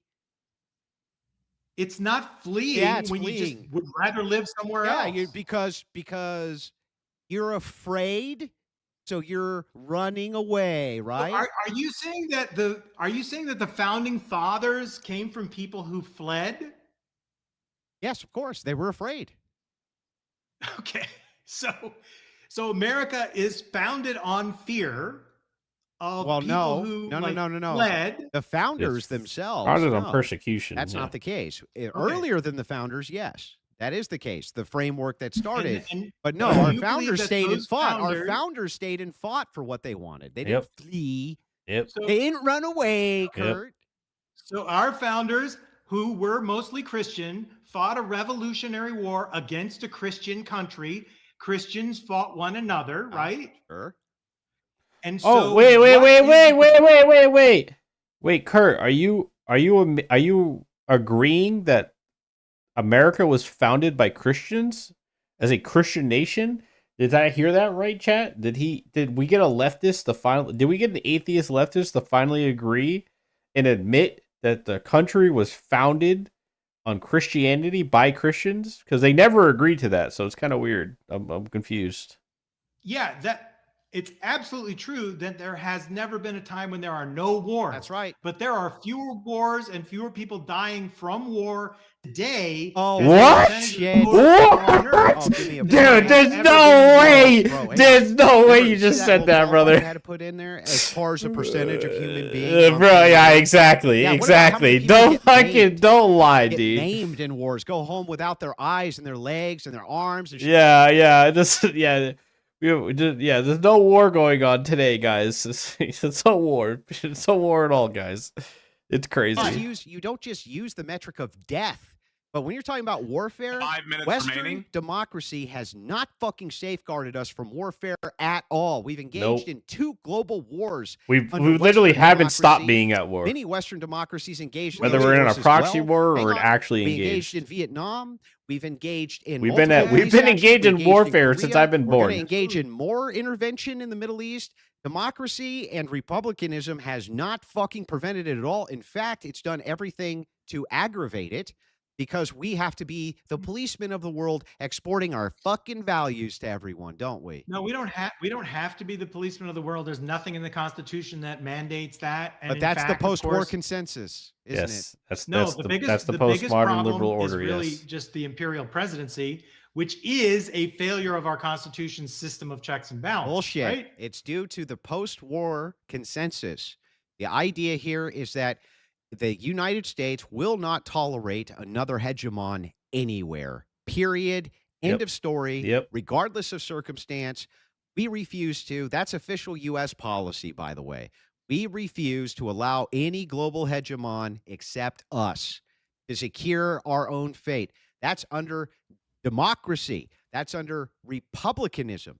Your whole little guardrail system here has already fucking failed miserably. What are you talking about? No, it didn't fail at all. It Come failed on, miserably. Dude, the Cold War never turned into a hot war the whole time. Wow. That was a huge success. Yeah, there was only dozens of proxy wars and genocides occurring during the Cold War, guys. Like, but it's okay because we didn't actually fire bullets at each other. Like what are you talking about, bro? Like, he's so knowledgeable about history until it isn't convenient for him. Like, it's really weird. But it's like, I don't get it, man. Like, what the fuck are we doing hot here? wars at all. It has not Prevented prevented a hot land war between the United States and the Soviet Union. Yeah. Okay. Oh, great. And then we've had how many other wars? Yeah, The how many United States proxy has been wars were involved going in the on? Rigor of warfare. Basically, every year it's been in existence. Yes. You are exactly right, and I don't support hardly any of them. Yeah. So you have your safeguard bumpers here are not great. They Bro. have not prevented the very. He's arguing for the status quo. The current status quo of the world is the entire world is run off of blackmail and satanic pedophile elitist, right? That's the status quo. The status quo of 2026 in the modern world is we are all being controlled and ran and dominated by an elite class of people, mostly Jews, who think we're all fucking goyim, who all engage in pedophilia, degeneracy, and satanic rituals. That's did you read the Epstein files? Did you read them?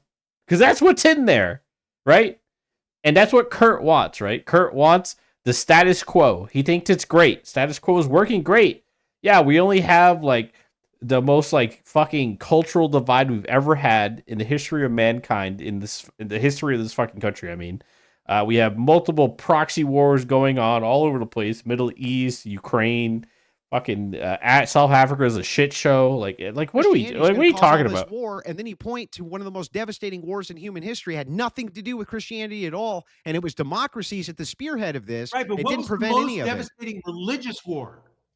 I don't know which one's the most devastating. I think that's actually going to be hard to subject because there were some pretty bad. We gonna argue the Crusades? Yeah. So you Kurt? have all the Crusades, and you have Yep, all. The here other we wars, but go. Probably the most devastating one was the Taiping Rebellion, right?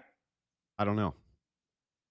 So 30 million people in China died during the Taiping Rebellion. It's a pretty bloody war, right? 1 minute.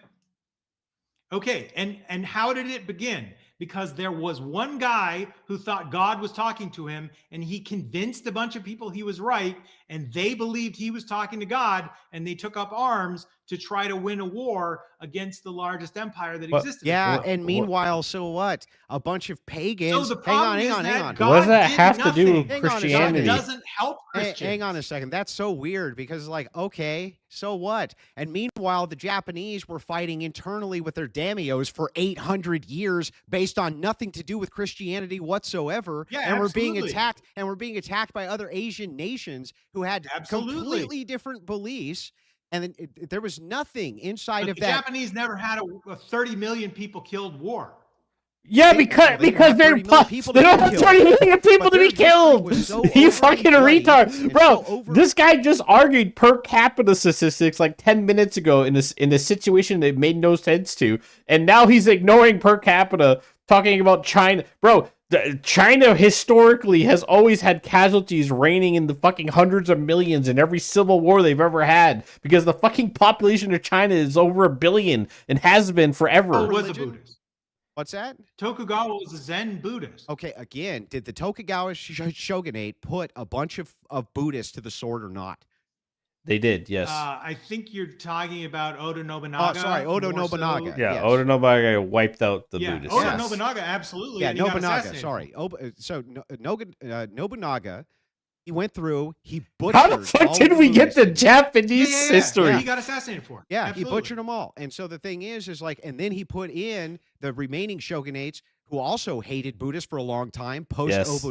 Nobunaga. Yes. He himself was not doing this from religious dictation. He was doing it for the purpose of power. Power. The idea here, Secular too, power. what's really Yep. funny is like Buddhism in that country, right, helped as a stabilizer, just like Christianity in this country helps as a It stabilizer. all comes back to It's like, just gonna Japan. throw that Bro, I don't know aside. how the fuck we got here, bro. This Yeah, I this know, I know, debate's I know. all over the place. I think that's a very interesting point about Nobunaga, but he did get assassinated for it, which just goes back to the legitimacy problem. Yeah, he Okay, was is that the he end of was the point here? legitimate, and nobody was questioning that. Nobunaga was not legitimate. Oh, no, okay, no. Nobunaga. what? Nobody was questioning whether or not he was. Nobody he fielded cool- massive are you serious? militaries. He He's was still a usurper. legendary. I don't think he was even recognized by the emperor when he was assassinated. Oh, come on. What? Oda Nobunaga was able to run one of the most successful terror campaigns in the history of mankind against Buddhists, man. He would go in and attack them in the dead of night and put them all to the sword. And Yes. he didn't do any He of that. attacked any religion. He did it- also attacked He Catholic. did it for the purpose of power. What I'm saying is that secularism Yeah, and absolutely. non-religion does not act as a safeguard against power. It's not acted as That's a why you safeguard don't against want war. one person in charge. Okay, let's finish That's why the you points. use the Montesquieu All settlement. right, I'll where you just divide finish with power. this. Are we going to move into closings then? Correct. Yes, sir. Okay. So here's what I would say. You never actually demonstrated why we shouldn't have Christian nationalism, but I Yeah, felt he like I didn't. demonstrated pretty well why we should. We just had a or why it history is that lesson. From the Christian perspective, we should. I think that I made much more compelling arguments and points than you did. But in Kurt's defense, he was a good interlocutor. I enjoyed the debate. Yeah, I was heated yeah. a bit, but I don't think he came here. This I was don't think he came this here was in the bad best faith. I think like he came here for the non-serious purpose of debate we've having had in a legitimate while. debate, and it was a lot of fun. Yeah. But what I will say is Respect to this, is Kurt, that guys. Respect to Kurt. all we were able to establish Disagree in with this him? debate is that Respect. the very same kind of oh man, here we go. Oh, okay, sorry. the very same like procedural things that he wants, which gets people into power. He's fine with Christian nationalism as long as we follow the protocol. That's what's so funny is it's like he's fine with it as long as we follow the protocol, and if things get too bad, he's just going to leave. Right. But Christians, he says that's not fit. The problem with Christianity is they put Christianity first, the nation second. And yet, if his nation's under assault, he's not going to stay and protect it. He's going to fucking leave. He's going to flee it. Right. So how's that putting the nation first? It's like it was one contradiction after another like that, arguing with Kurt on Christian nationalism. Let's point a couple other things out. He never demonstrated how secularism has prevented any wars. He just pointed out to huge secular wars. He never ever showed how these bumpers and safeguards prevented empire, how they prevent the United States from foreign actions, how they prevented any of the various things that he's against. He just says, well, I've always been against that. None of the bumpers have done anything to prevent any of this. None of them that he has put in from his supposed great, fantastic system. Really, when it's reduced, the two ideologies come down to this. Christian nationalism is a promotion of a non-degenerate, duty-based society. Kurt's society that he proposes is about trying to maximize whatever an individual wants to do, regardless of duty. And they really come down to this legalistic framework of procedure because they have nothing else to base it on. He knows it's preference. He knows It that is he preference, wants his yep. preferences enforced at the government level. And so he knows he has no basis to tell me I shouldn't be able to do that. His only basis is, well, it's not very fair if you use the procedures of the system in order to throw the system out, but he still considers it to totally legitimate. He never made an actual argument about how any things I proposed would be bad. Only arguments about how sometimes in the past we banned things and they still happen on a much more limited basis. It's like He just never made a compelling argument as far as I could see. And I was willing to Yeah. engage with I mean, he had a lot of good So with that, I'll historical turn the close context over and to, like to Kurt. but like, And by the like, way, I bro, do appreciate the time. I mean, bro, how the fuck did we get to Japan? Like, we got to the show. We got the fucking. Interesting debate. I thought we had some interesting give and take there, and you've been a very. We got to the Sengoku Jidai, bro. How the fuck did we get to Sengoku Jidai, bro? So Like, I don't know how the fuck we got make there. A couple of mean points here, though. The thing that I am defending is that I am against Christian nationalism, and that's it. I'm not trying to replace a bad idea. I'm just saying. Yeah, but that's not the that's not the debate prompt. That's not the debate prompt, Kurt. I don't have to replace your car. I can just say it's bad, and that's all I need to do. And that's what I'm doing here. I'm saying Christian nationalism as an idea for the United States is bad. Yeah, And but the you reason can't it's prove bad why. is because the founders, if they were Christian, if they were trying to You set up admitted a they were Christian Christian government, like 10 minutes they ago. did such a bad job that they put in no religious establishment in the Constitution and no religious test for any office. And that system held Totally up irrelevant. for a quarter of a millennium. Doesn't and matter. Rather than simply applying to the federal government, at the quarter of a beginning, millennium. it then That's funny. was generalized by the 14th Amendment to apply to every single state in every place. So if the founders were genuinely Christian and they genuinely wanted us to be a Christian nation, that is an example of the most inept, fucked up, Irrelevant. unproductive Christian nationalist program Bad ever. because it's bad. And if that's Christian nationalism, if it's simply the system we have now, and that counts as Christian nationalism without the authoritarianism, without the conspiracy theories, without the fetishization of capitalism and the death squads and all the conspiracy theories, The that death go along with squads. Christianity, The Christian death and squads, believing in guys. evolution, and thinking Watch there's out a for the magic Christian man in the death sky squads. who They're coming. watches you when you hold your dick, and all the other ridiculous things that Christians believe, then I'm fine with that if that is what you're talking about. If you're talking about instituting a government that is part of the United States tradition and follows the no religious test and the Constitution, So as long that as we have, subvert it, and just has we more Christians can in subvert it. That's and those fine. Christians argue just like Christians have always argued for their positions, then that's fine. But that's not Christian nationalism. as Okay, it's whatever understood. you say. And I just don't see where that should be called Christian nationalism, because Christian nationalism is the fusion of the government with the state, Even though that's what we're and moving towards. specific promotion of Christianity on the part of the state, and And that that's is what I'm against. literally what we're moving towards, but okay. That's my close. That's your time? Okay, Mhm. perfect. So I did put up a vote in chat for tonight's master debater. I put Dr. Kurt and Andrew on there. So whoever you think is tonight's master debater, please put a vote on there, and we'll announce that here shortly. Yeah, We I do mean, it's have a popular. a few Who- super That's so chats, stupid. You shouldn't do and so that, by we'll the power way. through those real fast while everyone's voting. I did put the link in the back too if you wanted to link that for Now, votes or anything. hang on, man. I can't actually yes. stay for Super Chats this evening. I have another engagement that I have to get to, but I did want to finish out the debate. Well, Okay. I greatly appreciate you being here, as does the audience. And this was such a wonderful debate. This was a really, really fun back and forth. I really enjoyed the discussion. Yeah, I did too. Anyway, I hope you have a wonderful evening. Yeah, I enjoyed it a lot. Yeah, we'll do it again sometime, man. And Yeah, I'd is love it to all- talk to you again. And I run debate, Andrew. I do This- run this debates. was a good debate. all throughout the week. Is it all right if I invite your audience to participate in the open panels throughout the week? Yeah, I don't care. Contrary to Yeah, popular everybody- belief, I don't have a cult. I wish I did because I'd make a lot more money, but unfortunately I'm always like, don't seclude yourself from your family. Make sure that you're putting their priorities first. Make sure you're taking care of your own health and welfare before anything else. So I haven't gotten to like the isolate people away from their family so that I can really start the grift. Unfortunately, I guess I'm just not wired that way. So yeah, people can do whatever they want. They come and go as they please. It's totally their business.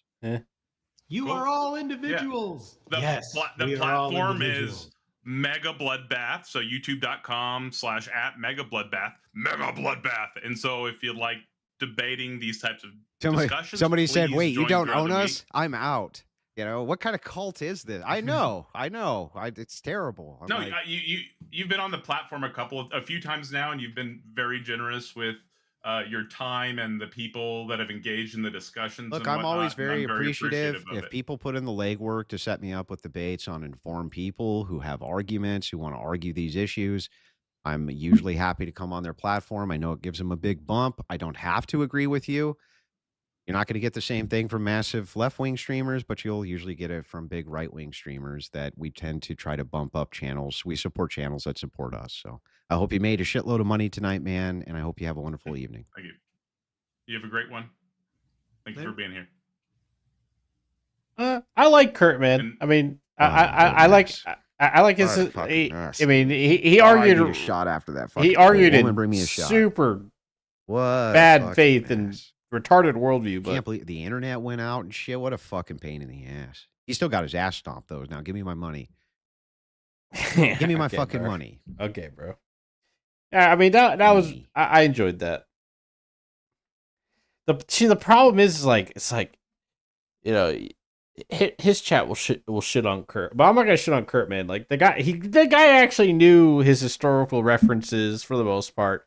Some of them were a little off put, but it's like it's nice when somebody actually can, you know, at least push back somewhat or like engage somewhat. Bro, the fucking Shapiro debate the other night, that shit was awful, man. Brian Shapiro's fucking retarded, man. It's like, Jesus, at least Kurt's not a retard.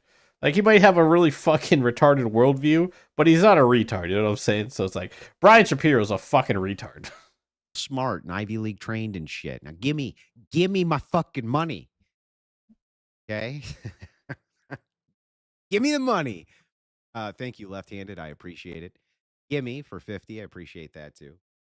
Wait, what money? Come on, man. It's cult due time. You gotta give me the cult dues. Okay.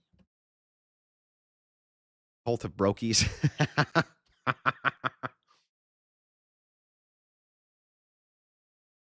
And if there was 10,000 people watching, they'd be giving me my money, but no.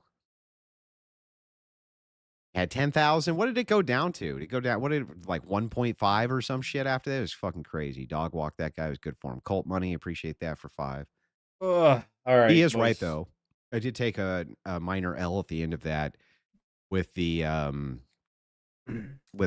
Tokugawa shogunate versus Obu Nobunaga. That's true. I was incorrect. It was Oba Nobunaga. He was right about that. But the point still stood. Oba Nobunaga. And he agreed. Yeah, that was actually funny. He was like, actually, that's a good point. Yeah, that's a good point. You definitely. Yeah, I mean that's why he was good, man, because he did concede to some stuff, right? That's good.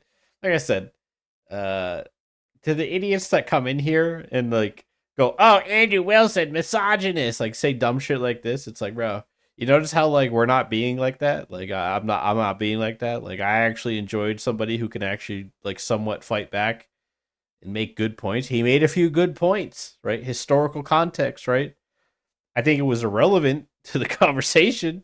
I think him dragging the conversation into the Sengoku Jidai is fucking retarded, but that's what we did. So I don't know. So we'll get the invasion out of the way. Sorry about that. For the 10K plus, yeah, fucking annoying. My money crashed. Sorry, bud. Mean. I would never send Smokey Man money because Smokey Man bad. Yeah, fellow Michigander here. Saw your Rogan episode. Keep up the good work. Thanks, man. $10 from RCK. Appreciate that. For a cult jacket fund with patches. Yeah, Will Hambones, thank you for the 10. Thorborn, thank you. My cult tax in full. Appreciate it. Yeah, we'll give you your invade. I'm sorry about that, man. I couldn't do it. Something came up. I couldn't do it. I owe it to you. I'll give you the invasion. You know, give you the invasion. Hey, I'm not even raising any cash for it, okay? Cash you're giving me tonight, you owe me because I gave you good blood sport debates. Okay?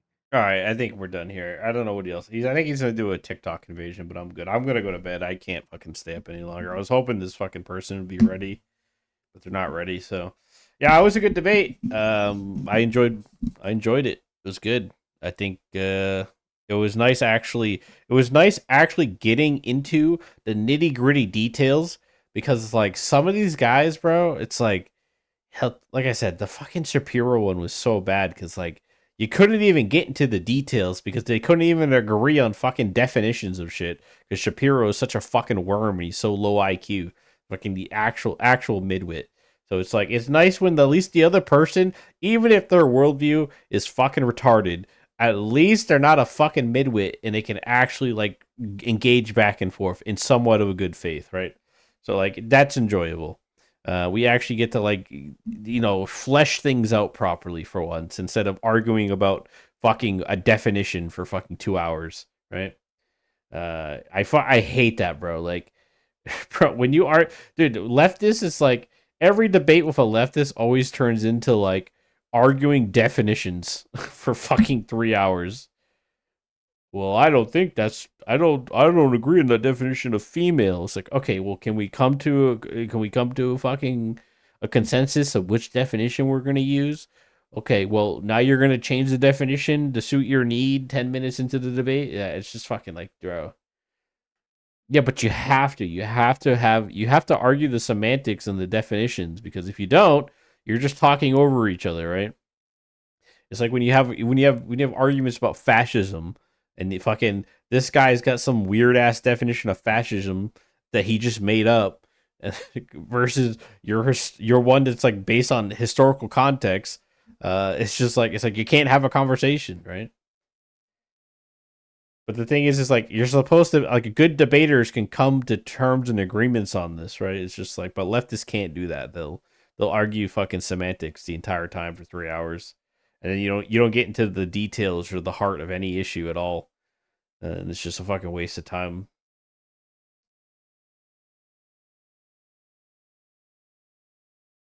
Yeah, I think he was debating some retard leftist like a couple of months ago or something where it's like they're arguing fascism.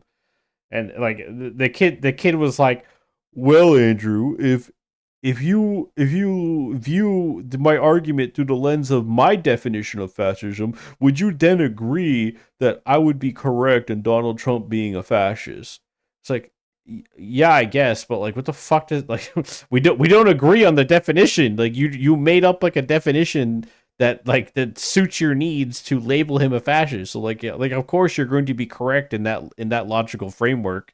But like for the actual definition, you're incorrect. Like it's just stupid. Like that one was like fucking 4 hours. I wanted to blow my brains out. I was listening to it at work and I was like literally it was 4 hours of arguing the definition of fascism. They didn't even get to like the actual core of the fucking debate. It was just so stupid. But this is how all leftists debate, by the way. The only one that doesn't really do that is Destiny, right? To Destiny's credit, like Destiny won't sit there arguing fucking definitions for 10 hours, right? So it makes it a little bit more bearable. Anyway, I gotta go. Love you guys. I'll see you tomorrow. Video going out tomorrow. Gonna be more degenerate shit. It's gonna be covering Turkey Tom, and his like degenerate shit that he had going on. And yeah, it's cope. It is cope. Yes, it's cope. Well, the thing is, it's like I don't even know, bro. I'm gonna be honest. Like, that's what I'm saying. It's getting to a point now where it's like I can't tell if they're coping. I can't tell if they're being disingenuous on purpose. I can't tell if they're purposely pretending they don't understand things. But like the fact that we're in 2026, we live in an era now where like leftists can just make up whatever they want. Like they just make words up. Words almost have no meaning anymore. It's like when they call people Nazis. Like it's so meaningless at this point. Like it's fucking retarded, right? It's like, okay, if everyone's a Nazi, then like it has no meaning. Like I don't understand. Oh, you agree with law enforcement? You must be a Nazi. No, I don't think I'm a democratic socialist, but yes, you're right. Like, sure. Well, that's not what that means. It's like, yeah, okay, sure. It's not what that means historically at all. You're right. I don't know. Yeah, it's just yeah, like changing definitions all the time. It's just like man means this one day, and then female means this the next day, and then it's like, like how the fuck do you live in a world like that? Like no wonder why half these fucking people are on fucking SSRIs and permanently depressed and fucking borderline suicidal every other day. It's like bro, your entire worldview is retarded. All right. Anyway, I gotta go. Love you. I'll see you guys tomorrow. And peace. God bless. And yep. Adios.